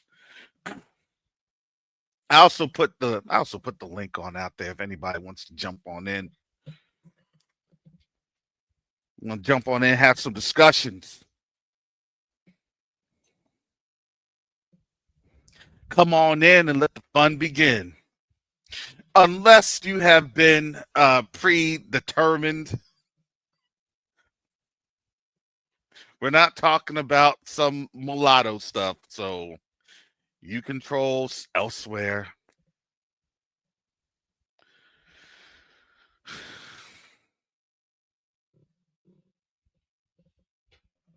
Again, September 30th. This is what September 30th looked like with the generals,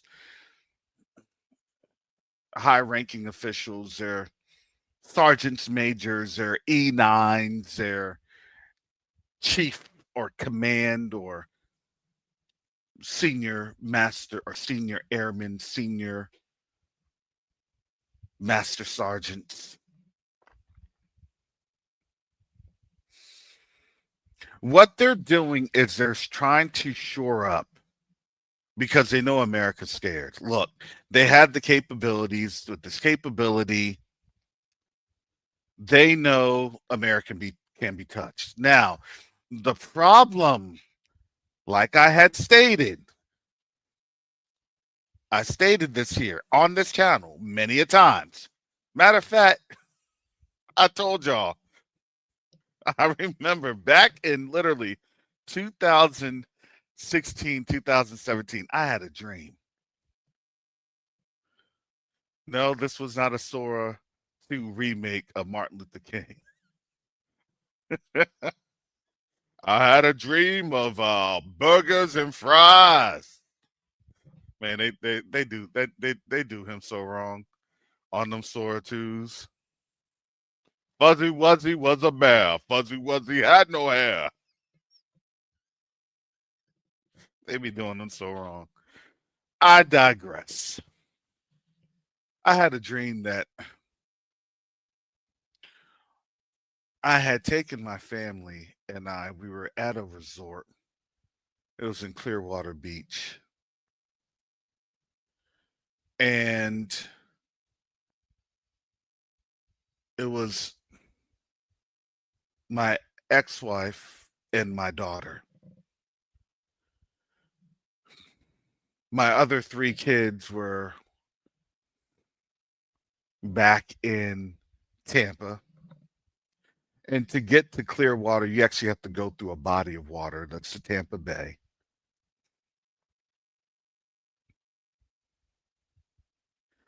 And the room that we had, it was very spacious. It was very nice. It was like a really, really nice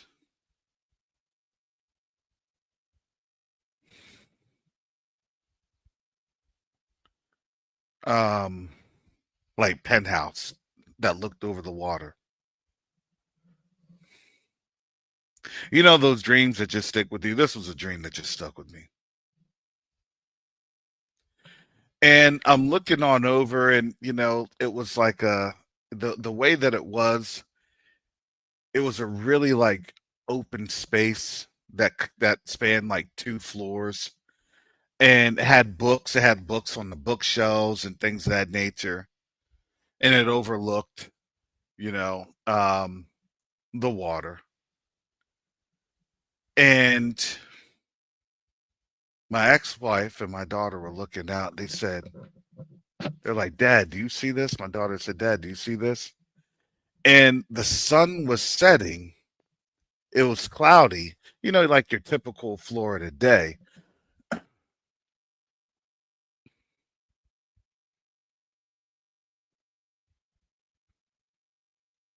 And at that moment, I made the decision. And I said to them, I said, "Get your stuff. We're leaving now." I went out and then I left. I left them in the room and I went out to get the car ready.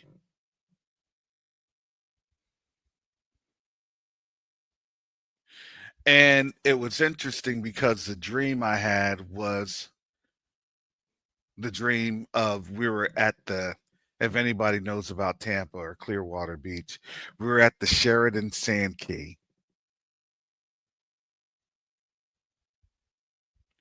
And I had gotten the vehicle. And as I had gotten the vehicle, I'm still kind of in the room, but I'm in the room looking from like their perspective, and they're seeing the people come up on shore. And the people that came up on shore, I kid you not, they look like visible, like Minecraft characters, almost like a Minecraft slash Roblox.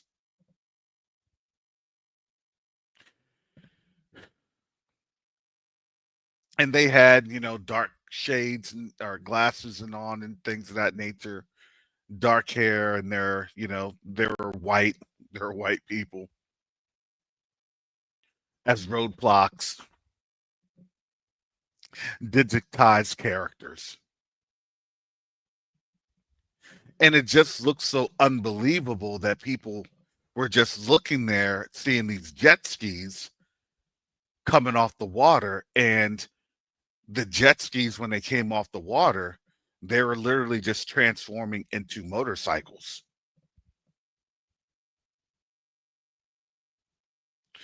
And they're running on out of the hotel. And I'm going,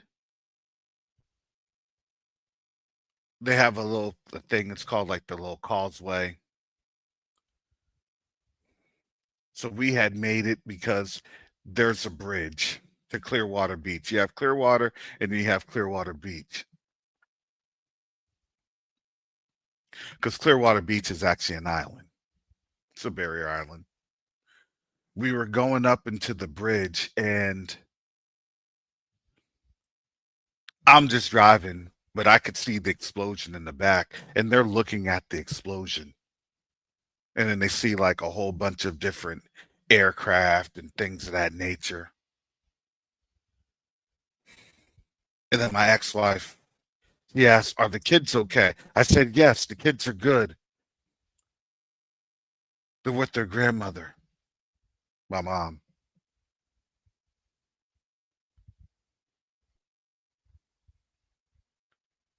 And I said this. I don't even know where this came from, but I said this in the dream.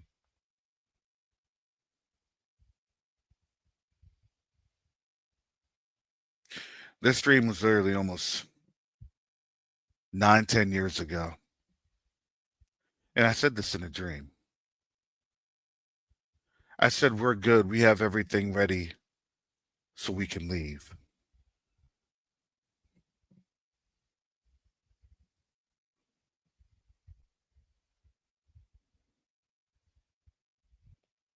I didn't know what that meant because I'm just like, it's a dream. Again, at that time, I wasn't even awakened.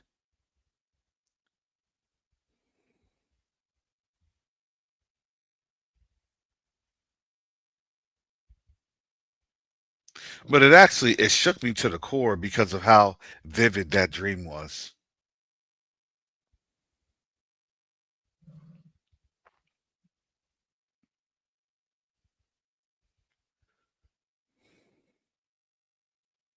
And it was kind of interesting. I was like, man, I don't have the money. I don't have the money for, you know, something like that.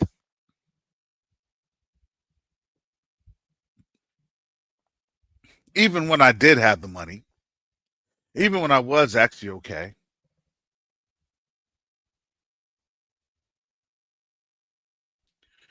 my little DOD job wouldn't be able to do that.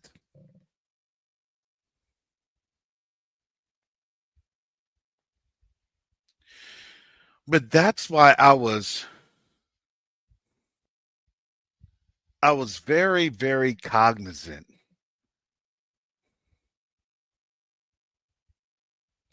that one of the first places, to me at least,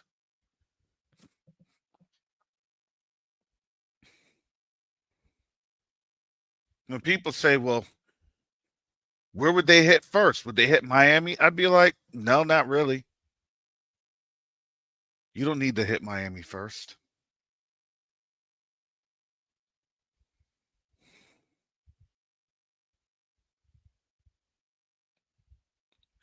And as I've seen how Russia moves, and I see how their actual military strategy is, I told you, I tell you, I look at military strategy. I even do that now today. I look at channels like Military Summary and see how they go. What Russia will do, they will not directly invade their target that they're invading. Yeah, Miami would absolutely be the target.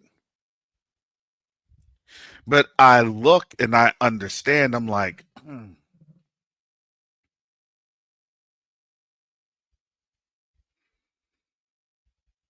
they would run right into Tampa.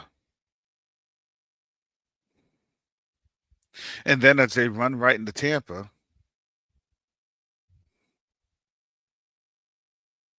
they would then proceed eastward, probably on I-4. They'll proceed up through these back roads, US 92, State Road 60, State Road 70.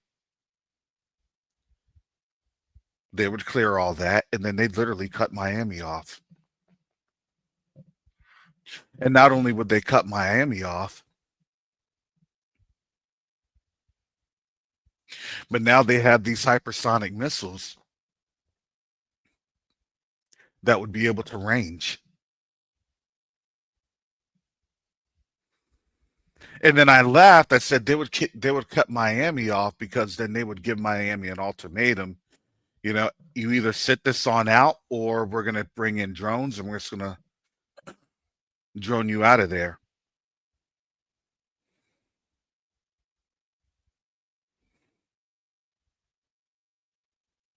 And yes, Miami does have ports. You would have Jacksonville, but Jacksonville could be neutralized with their hypersonic weapons and those strategic weapons. So they wouldn't necessarily need to have Jacksonville.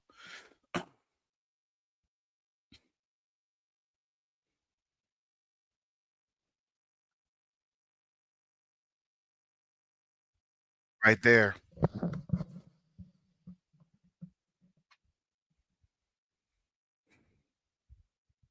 And then move. And then they have two routes that they can move through. They can move on the western route, 75, and then they can move on the eastern route, 95. Not a lot of population. It's still populous, but not a lot of population. They would just get up to about the Florida state line, and then they would regroup.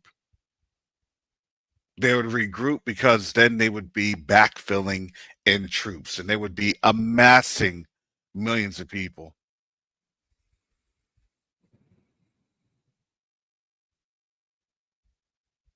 right in Florida.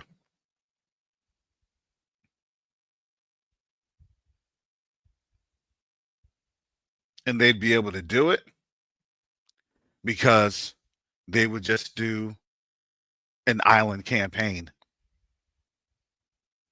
from Venezuela to Cuba, and then Cuba to the United States.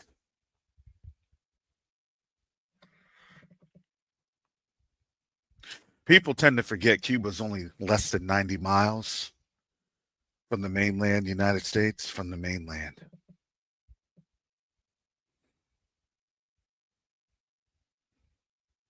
Yeah, they'll have little different things here and there, but they've already shown that they couldn't really, the US can't really stand up to the armament.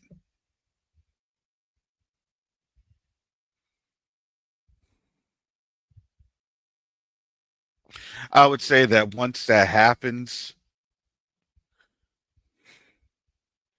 you would have issues, the US would have issues getting out of the Mediterranean. Reason I say that is because if you hadn't known, Spain is very, very fair weather of sorts. Okay. Brother Rich, how are you doing? I knew you were going to jump on. Brother Rich. I just, can you hear me? Yes, we Can you hear can. me? Yes. Uh, I just reminded me a lot of stuff going on when I was a child, a young person in the mid '60s. Uh, Hmm. we saw anti-missile batteries in the city. They had Nike Hercules and Nike Ajax on a place. If you live in Chicago, you know a place called the Point, which just goes out into Lake Michigan. And there were certain areas around that actually had anti-missile batteries. And what happened was, even back then, they figured out that there's no way that these things can shoot down all the incoming missiles they're going to be coming Mm. in. And so that's why they signed the ABM treaty. They agreed that, Hmm. okay, we're only going to protect the capital and one other area in the country. And they signed that with Russia because it was impossible. So we haven't seen the type of war. See, we haven't known the bombardment. Uh, Israel got a wake up call. So we don't know, we don't understand what this is. We don't know war.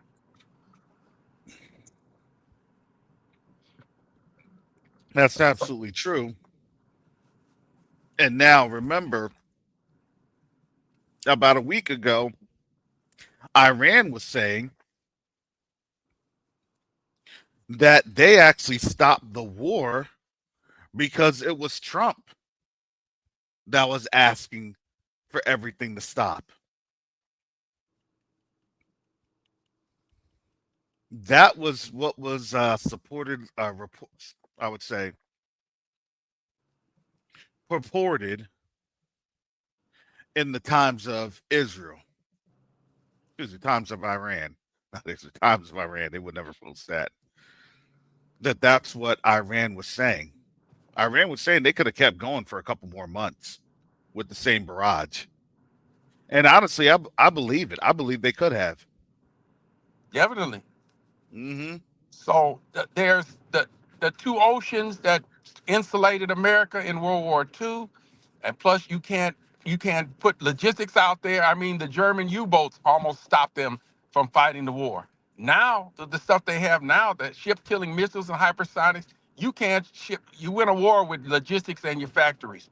We can't protect our factories, the ones we haven't shipped off to China already, and we Mm. can't project our logistics anywhere. So there's it's ridiculous. Even going to Venezuela is fraught with danger. So this is not. They say generals always fighting the last war. We can't win this war, and all those of us who bind ourselves to Babylon, which is what they want us to do. They want us to say, I'm America, I'm FBA, I'm gonna stand here. No, this place is untenable. It's done. You can't do it. It's already been checkmated. So my hope is that all this heat that's been put on by the Trump and all these administration will wake our people up and make us have to cry out to the Most High, which is our super weapon, and depend on each other and draw together here and draw together with the stick over in Africa and depend because that's our only means of survival. Yeah, and to me, I certainly believe that that will be the case. Now, will we see some of this? Oh, of course we will. Of course we will. Now, I believe what they'll try to do, they'll try to stand up, these little, civil things, civil this, civil that. However, I believe that you'll probably have. So don't get it twisted. I think that they'll have some cyber attacks, and these cyber attacks will be definitely messaging, our people. So as they're messaging our people, um,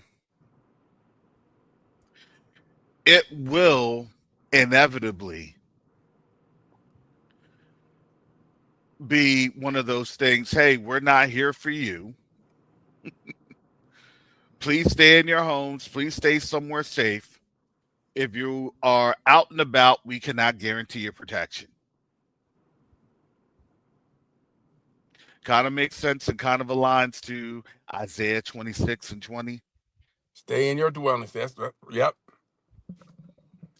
So that to me is the reality that you're going to start to see, because then as they backfill Cuba, see, it's going to take something major and drastic, and you already know it's going to, and to and for them to for that to happen, especially in Florida, that would be the most drastic thing ever.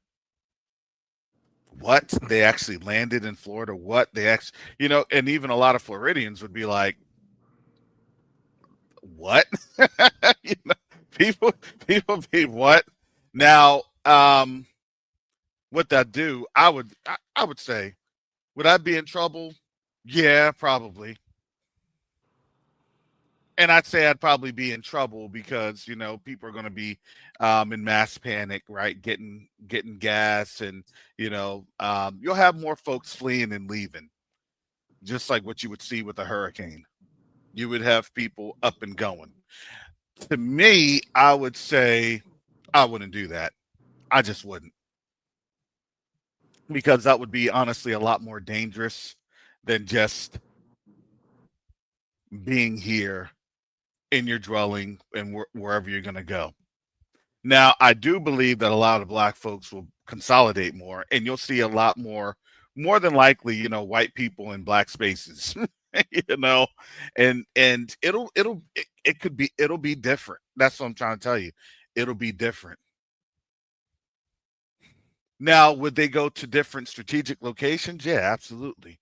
There's a couple of different strategic locations here in the United States. And the craziest thing about it is, when they did all the coalition and the war on terror and everything else, these folks were coming on over here, getting the lay of the land. So it's kind of crazy, as I brought up, um, I believe it was Hezekiah the other day. It was Second Kings chapter 20.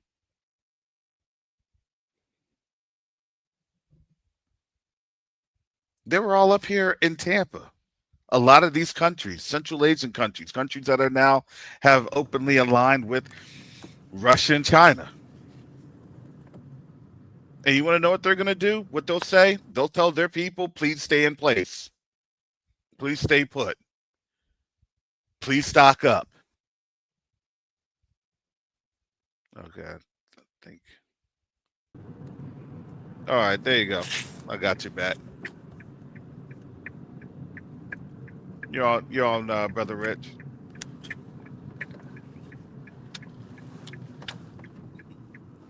All right. He's obviously running the streets of Chicago in that cold weather. But now, look, and the craziest thing about all of this, on this channel, we had stated this for years. This isn't the first time I put my strategist hat on, my military analyst hat on. But Hello, now Paris. My this, phone's acting up. Hello. yeah, I can hear you. Can you hear me? Can you hear me? Hmm, hmm, hmm. Can you hear me now? Yeah. Yeah. Because that's what we had stated this for years. All right, can you hear me?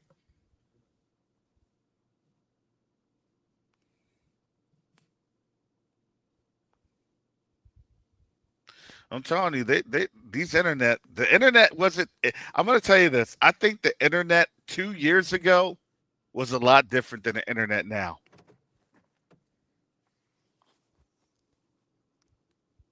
Two years ago, the internet was different than it was now.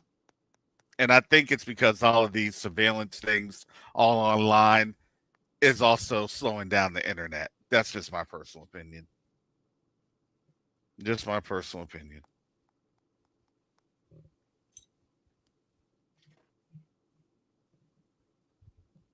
Yeah, but going back into what had been stated, because I've been stating this for years. I said, look, the first place that they will hit is Florida.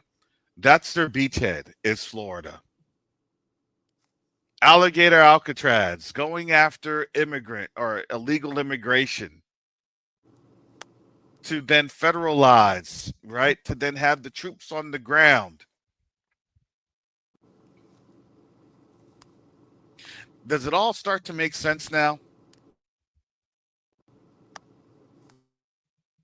But then you'll have other channels, and these other channels, when SHTF, when all the stuff goes down, when the GZ hits the Fazizi, like, man, we've been saying this about 3 years ago. You could quote on this channel, you can quote me on that. But people didn't want to listen. I can't see it. I can't touch it. I can't taste it. Nope. And now they got folks here.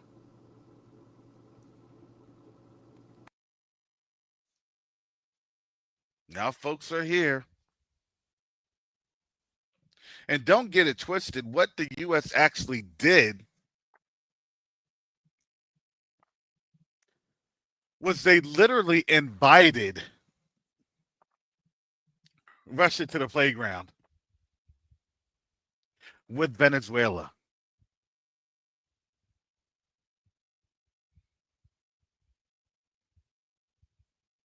Easy.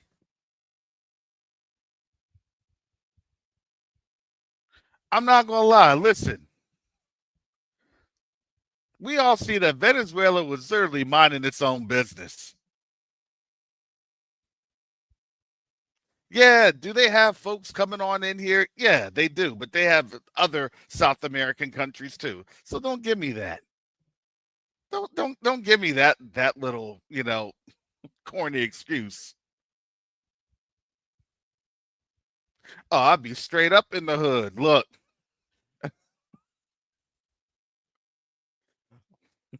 I already know my little spot I'm running to, right on Fowler. I already know I got my little spot. I'm gonna be right in East Tampa. I'm rolling right into the hood.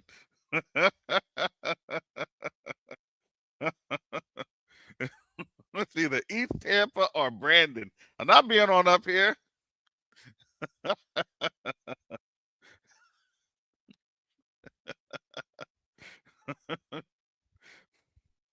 Not enough of us where I'm at. I'm just saying.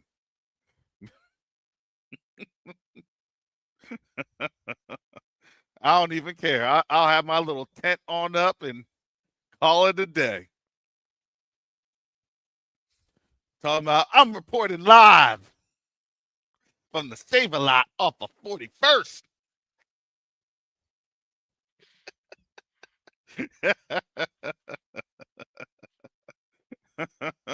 as drones and stuff is passing overhead.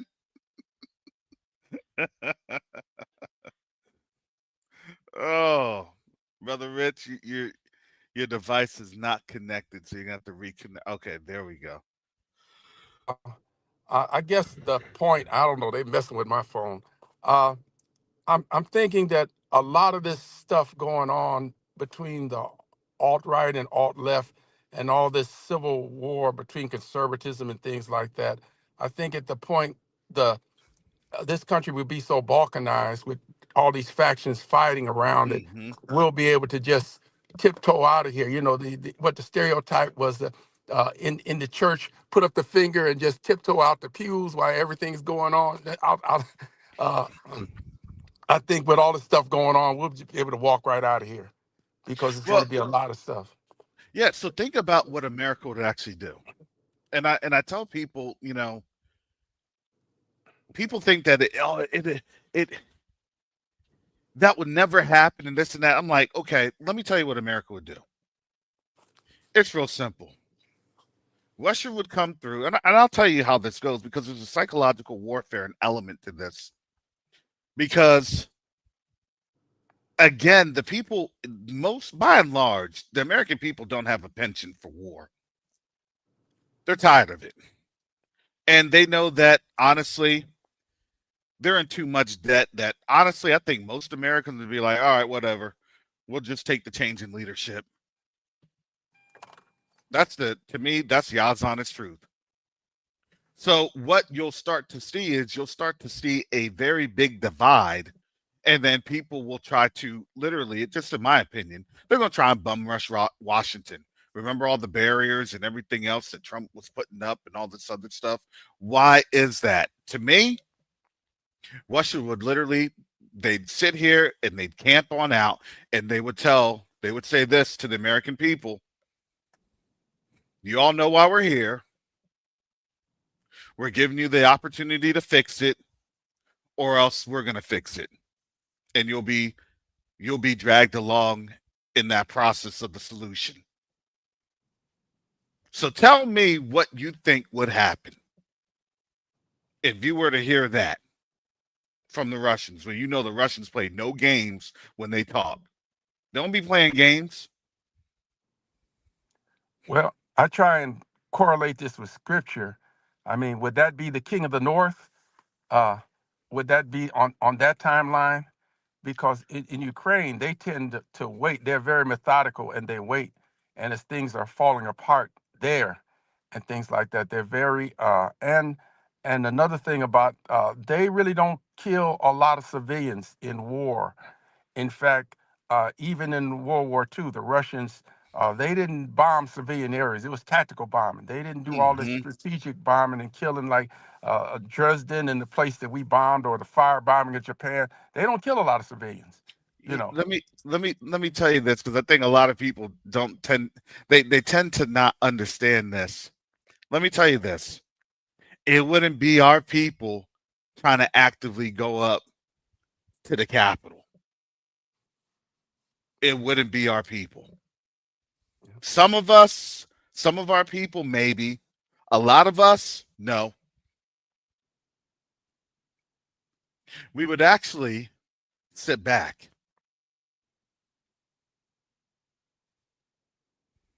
That's the most encouraging thing that I see now, is that the Rock Hakodesh has all stripes, even the camps, even the coon. Everybody has us in.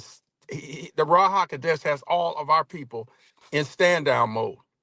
I mean, we are literally not out here in any of these things going on, and I Mm-hmm. think that would probably continue. That because that spiritual force that's in there, because God's name is on the line here. People don't understand. Oh, there's going to be so many. You're not going to have the option to stay any more than Lot did. I mean, he was literally dragged out of Sodom and Gomorrah. I don't think that we will have the option. Now he's going to deal with his people in the wilderness, but he's not going to Mm-hmm. allow. He's a good father. A good father is not going to let somebody just beat up on his children. And he's that. Now he may deal with us, but he's not going to allow that to happen. And what people, I think that a lot of, even in the movement of the people that are awake, we don't seem to grasp that the Most High has a new attitude. We're under a new situation since 2019, since the 400 years is over. Oh, it's a different mode. The curses are reversed, the things like that, and you just can't. You don't have a license to kill, a license to ill on black people. They just don't. There's certain guidelines. Now we still can perish for lack of knowledge, and we still have to follow the Most High. But we're following Him. You just don't get a free for all on us. It's all according to Him and how He orchestrates it. Well, exactly, because now I understand this. Those would probably be. I'm sure there's going to be preconditions that would then happen. You're going to have it like this. Hey, listen, if anybody touches anything, or if they try to do this or do that, right? They'll say, look, we have everything under surveillance. We have this, we have that. And, you know, them drones, don't play around with those drones. Them FPV, them full picture video drones, First person view. or first person view, absolutely. What are they able to do? They'll come on in there, and they'll be sending those swarms in, those drones. I got drones that can follow you. If I've got that. What have they got? That's, come on now. Come on now. They would deploy them. It'll be real an easy deployment. Do you think that black folks would up and leave when that happens? I think I think the Most High is just going in His sovereign will. We're gonna have to go because understand the people that rebelled in the first Exodus, in the mixed multitude and people like that, they were out there. I don't think they necessarily voluntarily wanted to leave Egypt. Mm-mm. No, that was just the Most High. It was time to go. The Most High had in his sovereign will, and he let it become his move because Moses would have taken it out in when he killed the Egyptian. He was ready to rise up. He was militant. He was ready to go then, but that wasn't in the will of the Most High at that point. He had to be humbled. So it's not. So this thing is not going to be. It's going to be an act of God. So there's not going to be any equivocating on it because what's at stake is His name. And Mm-hmm. there, just very briefly, when the Most High proposed to Moses, I'm tired of these people. I will get rid of them and make a nation out of you. And what Moses did was appeal to his. But if you say that, uh, the heathen are going to say that he couldn't get his people out of there, things like that. See, the Most High has got some glory and honor Mm-hmm. and things like that. He is not going to let his name be besmirched by us being wiped out by these people, or they can just come in and do us. No, no, that's because that's his name is on the line. His Mm-hmm. pride, his glory, his stake. We don't understand that about God. You don't do him like that. A lot of times we talk like God is a punk. Our fathers know he's not. Mm. Only thing has constrained him in any means of doing whatever is his word, Mm-hmm. which is literally our Messiah is his word. So that's Absolutely. what I'm saying. So he's not. I'm very. Sometimes I get at odds with people in our community even because hey, God got a new attitude since 2019. Yes, yeah, absolutely. He definitely has. And again, I'm just bringing all this on up because look, you have an aircraft carrier, you have all this stuff going on. They as I had stated this, what, 2 years ago? Remember I said that? I said as they're going to continue to collapse, they're going to have to continue to strike out. They have to continue to do this or do that, and try to capture as much as they can,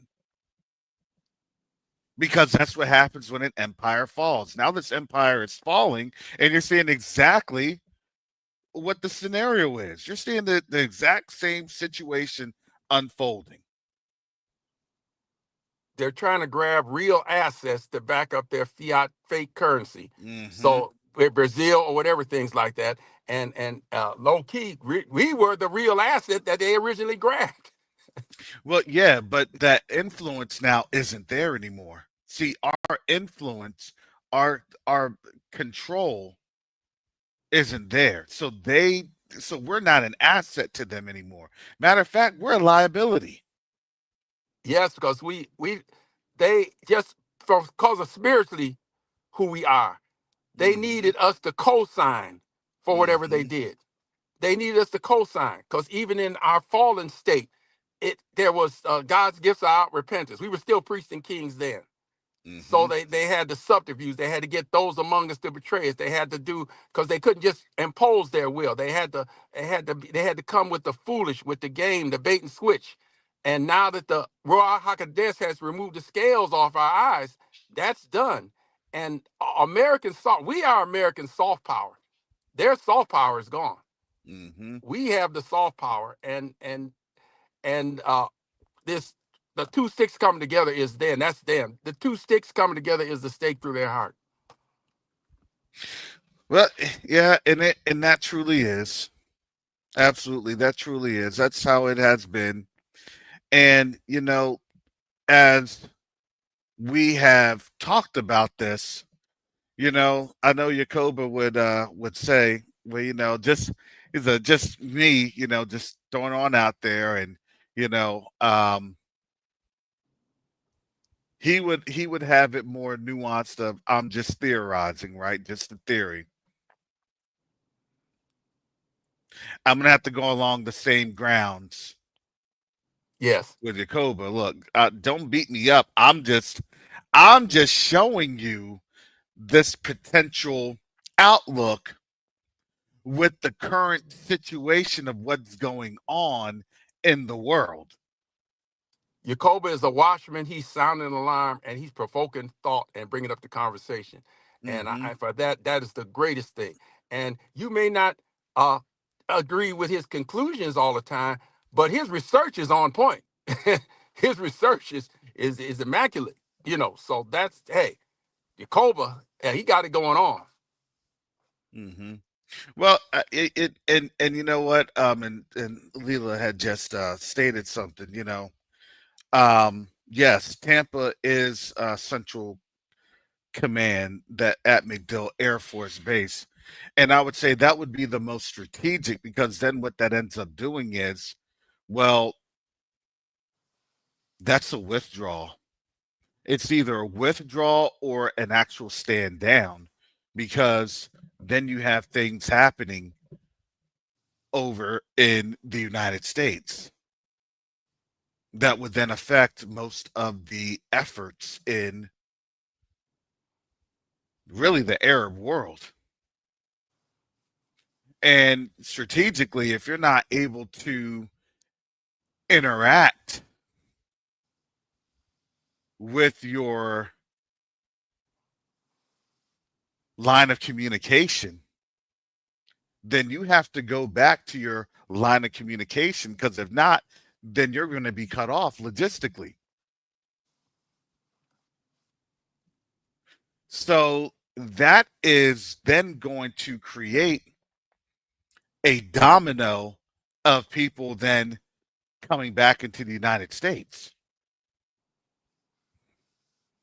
Because one of the things that, it's obvious, more than likely they will cut off communications to the rest of the world. What happened to the US? Why did the US go dark? What's this? What's going on? What's that? And then it will be some sort of a planned,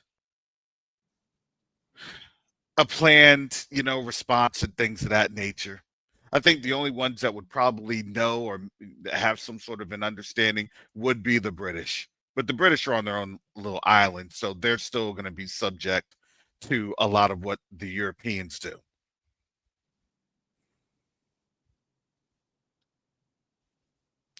I look at that because these are interesting concerns because when you have really then outstretched yourself as an empire and they know they've outstretched themselves, they're trying to do this consolidation. That right there was a showing of they're going to have to start consolidating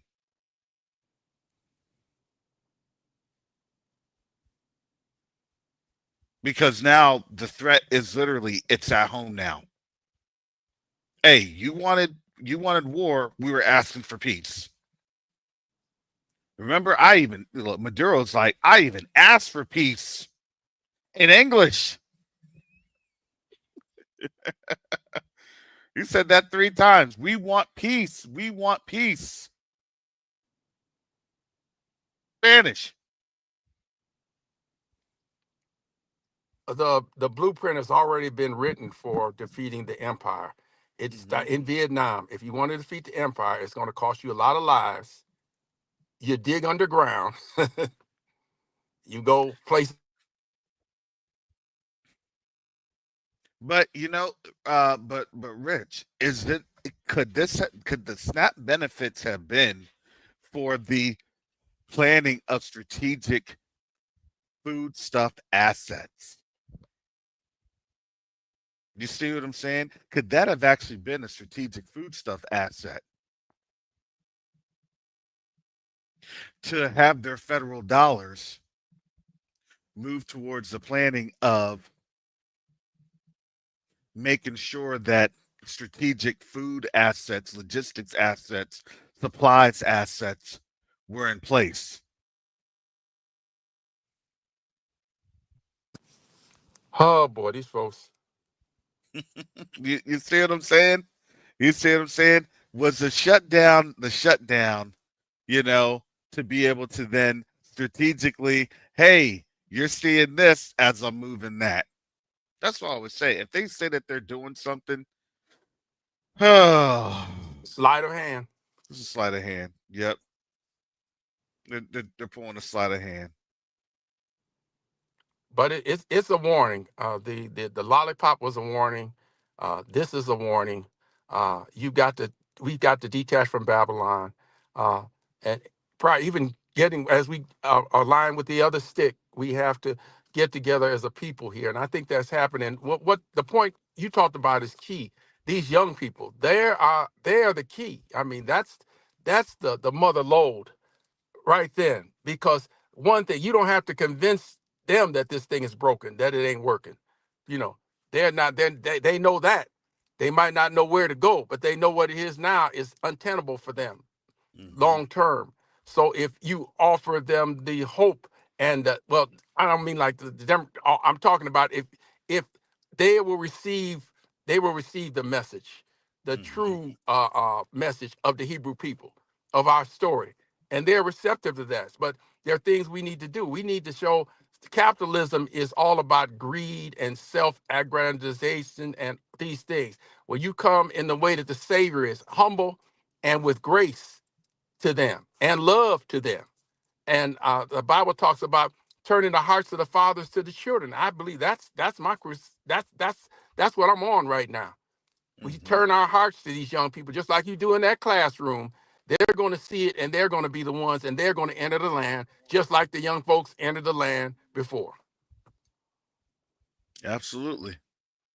And and again, don't get it twisted. When people get cut off from resources, and then they tell you, "Hey, look, this is what's going to happen. This is how that happens."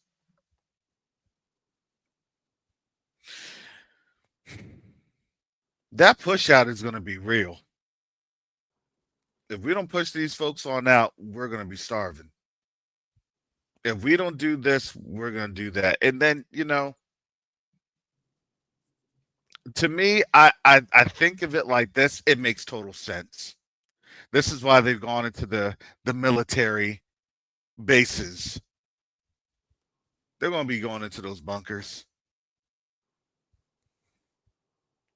I believe everything they're doing is they are, again, if you're setting up a decapitation strike, this is what it looks like. Rocks hide me from the oncoming from the Yeah, Most High, the yeah, wrath of the Most High. what the wrath exactly from what, from those arrows that come and none shall return it. You see what I'm saying? Yep. That to me is what we're seeing. But we didn't want to see that. It's not that we didn't want to see it. They didn't want to see it. We saw this coming. They didn't want to see it coming. But as we saw this coming, we started to understand, man, this is for real with them. When will this happen? I don't know. Will it happen in the next few weeks, few days? It's like we're But riding on the plane and the pilot's going mad. And yeah, you can see and you're the only passenger you see. Just can you see this guy is not don't know how to fly this plane and everybody's we're good. yeah. He'll get it straight. It's gonna get back on level. We're What not gonna he's gonna pull out of the dive. now here's something that's real interesting. In less than 3 weeks, what do we celebrate? What's actually the idea of Thanksgiving?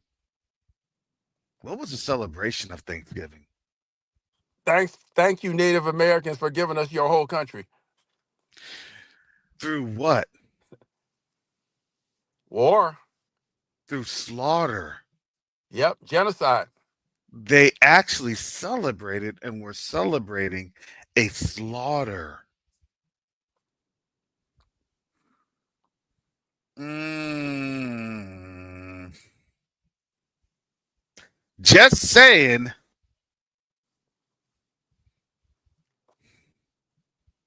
This is who they are. When people show you who you are, with Maya Angelou, believe them. And we got a 400-year dossier on these people. We know who they are. Even our African brothers in the other place, they don't understand who they are. We know intimately who these people are and what they're capable of. So I just want to let people. It's that's why it's not that far fetched to have an understanding of what's going on, because think about, they're timing this. This isn't anything haphazard for them. This is timed. This isn't anything that's just, oh, well, maybe, kind of, sort of. No, this is planned. Karis, I think the fly in the ointment is that the responses, we're not responding in the way that they expect us to respond or they felt we have traditionally responded. And that's Hmm. blowing their mind. Hmm. Yeah, because they needed us, because look, that's that they want to get rid of us. Just keep that in mind. They do. But they don't know how to get rid of us, that in a way that they also want to have their kingdom standing, but they also know that their kingdom is going to be at odds. They can't find our buttons to push. The ones that they thought they could rely on, they're looking for them and they're not there. Yep, absolutely. They, I have a thing about this being the works of the flesh, that Asatan is absolutely our enemy, but our own flesh in the unredeemed part is that. And our emotions come out of the flesh, out of our feelings. And when we get so feely touchy that we're not analytical, I mean, we have a savior, because God in human flesh had to tamp down his flesh. He went to the Most High and said, can this cup pass from me? That was the humanity that he was in. So your body is never on board with what the Most High wants to do. Mm-mm. So we got to stay out of our feelings and step back, even egregious things, so you don't get a knee jerk reaction to what these people are trying to push us to do. So I Mm-hmm. mean, I look at this. So I look at them, what's happening with the immigrants and stuff like. Oh, I'm not just going to react to that, or just don't. No, you can't. They want to trigger us, Yeah, they because do. if they can trigger us, then they're holding the gun and they're in control, Mm-hmm. and they can't find the firing pin or the trigger.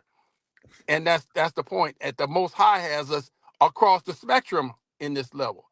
So all we have to do, we're sitting up here, and people talk about the metaphor of popcorn. We're watching them implode and explode and go at each other, because when they don't have the coming against us, the Psalm 83 was the only unity they had coming against Mm-hmm. those people. So when we're not a visible target for them to do that, then they go in on each other, and we have to be here for it.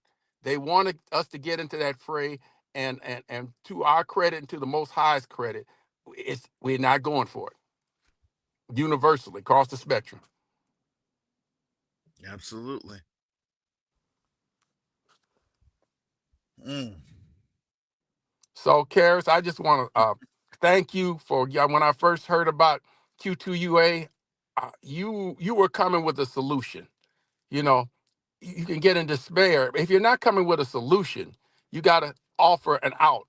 You got an exit strategy. You do this. Uh, there's things about, there's a different way of moving out. You're a military person. I like to study the military. My dad was and my brother was. But there's a difference between organized retreat and a route. If you just go out willy nilly, that's a route, you know, and your enemy takes advantage of that. But you can withdraw, make a strategic withdrawal, and according to the Most High. I believe that's what the Most High wants for us. That He's going to get us out of here, because it's part of His strategy. Because He has to punish Babylon. So He's got two things working. He's got to get His people out and punish Babylon. So He's sitting there with all His resources of the whole kingdom of heaven, uh, uh, and Babylon is holding us here hostage.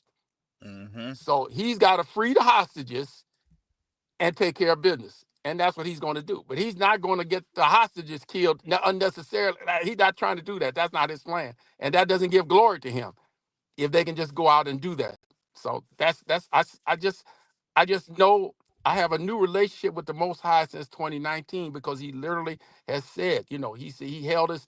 He said, I hid my face from you for a little while, but afterwards, his face is on us now. He's smiling on us, and the glory of the Lord is risen upon us. So it's just a new day, and I thank God for it, and I thank you because I believe that the Most High is using you as a part of this thing of unifying us and Yakoba. That's the other thing. The most fascinating thing about what he's doing, what he's done is pinpointing that that sandbox is not Jerusalem.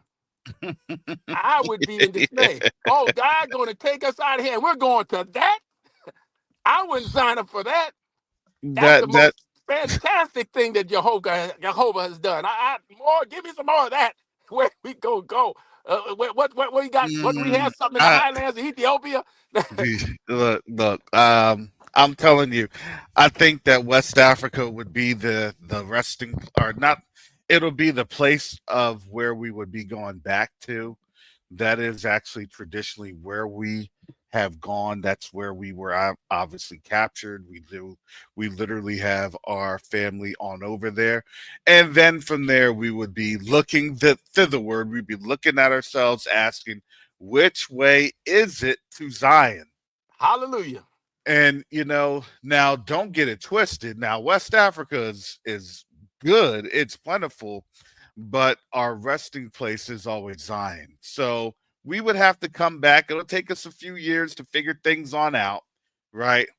But then it would be okay, we got to make this covenant. We got to come through here because we never want to be in this captivity. We never want to have any of our children or our children's children. We don't want to deal with any of the wickedness that our people had dealt with. We don't want to do that. And that's where we want to be able to come through as a people and say, you know what, we are going to do exactly what this word had stated. Listen, we're going to be some word scholars, like for real. We're going to be some scholars. That's That's what just how that's going to go. those words are leaping off the pages right now. Hmm. Exactly. For those whose the scales are off their eyes, you can see it Yep. played out in real time. Yep. Absolutely. So that's the way that we're going to. That's the way that we're going to move in this particular situation. I'm just giving you all some food for thought. I would honestly say, just to be quite honest, more than likely, you would see people. It would be, I would say this, it would be easier to just land and then let people just go to blows. That's it. Look, if they're delivering, honestly, let me just tell you how this thing works. What they're doing is, if they're delivering ammo and foodstuffs in Ukraine via drone, you don't think that they can't do the same here? Of course they can.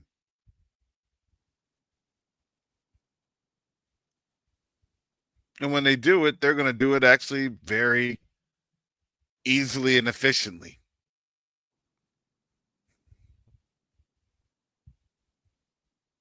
So I would have to say that, as this thing develops, it's going to be very interesting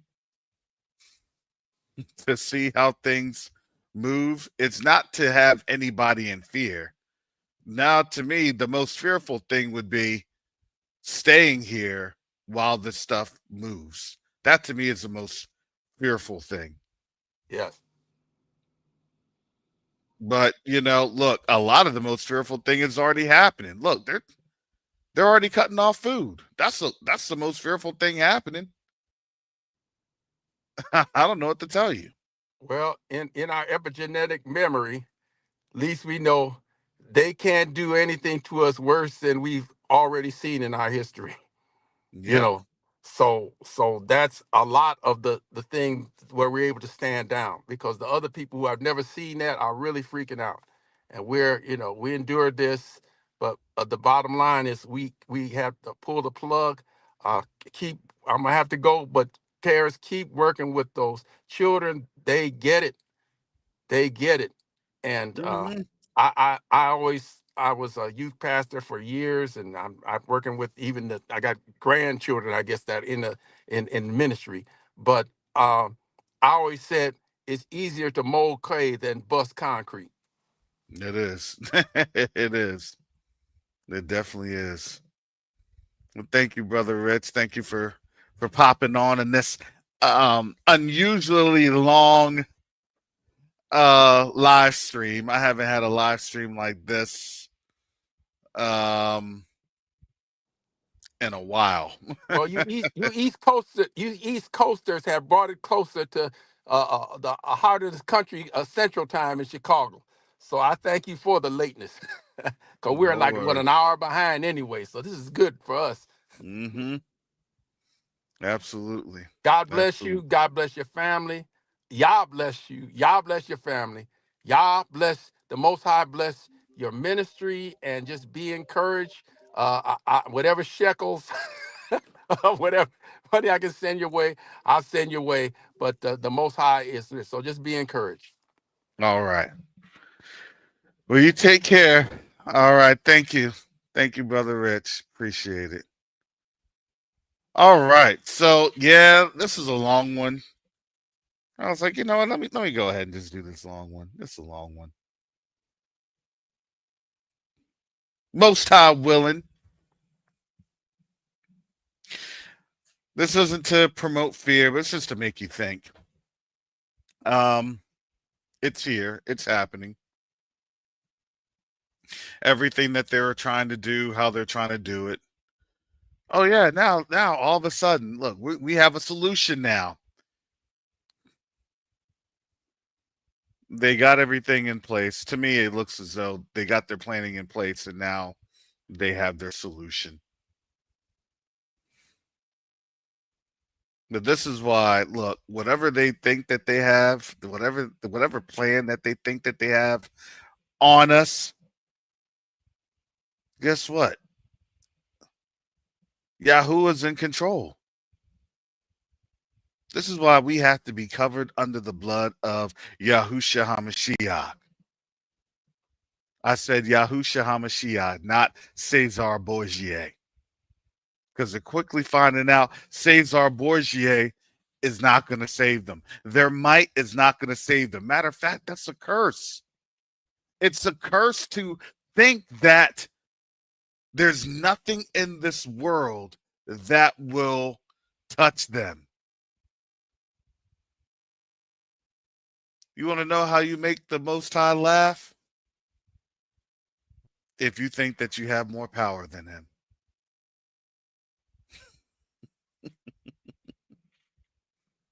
Because then he'll laugh at you and then he'll get angry with you. And then he will turn you into dust.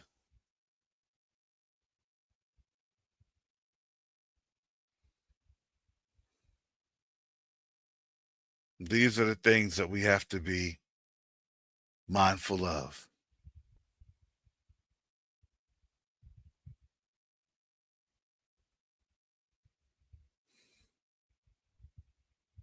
So, with that said, family, I got to get going. I got to get some things done today. This is not Shabbat. This is just a day off. So, but it felt good to be on here and to talk to you all. Hallelujah. So, again, if you'd like to support this channel, you could do so. I appreciate it. It helps on out to bring out the media assets. On November 21st, not this Friday, but the week after next Friday, right before Thanksgiving.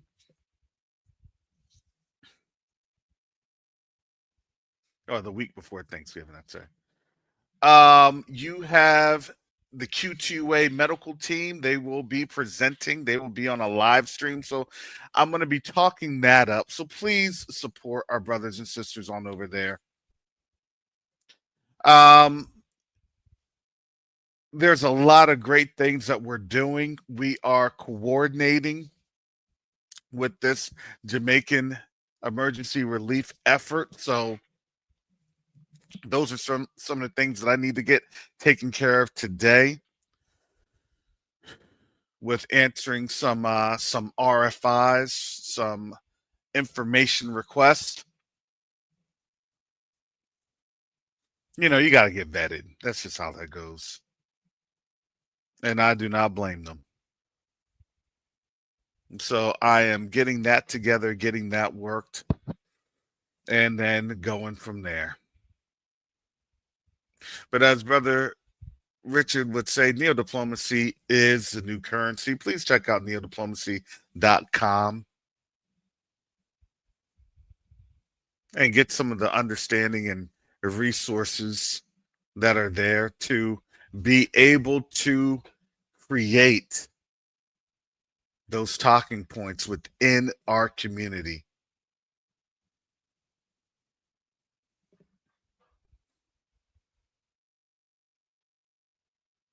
So that's where we are at, family. This is what we're doing.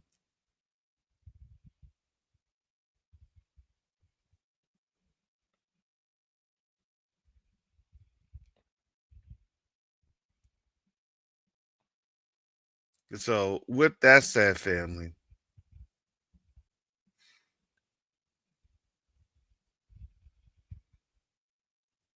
most time willing, I'll be back on tomorrow. Normal time, 6:30 p.m. Or excuse me, not p.m. a.m. Eastern Standard Time, 6:30 a.m. Eastern Standard Time. If I roll over to the p.m., yeah, this has been a long live. This has been a long one, 3.5 hours. So with that, I got to get up on out of here. I got to rest my voice now. With that, family, shalom, salama, siyemi, shalom, peace and blessings, Yasharel.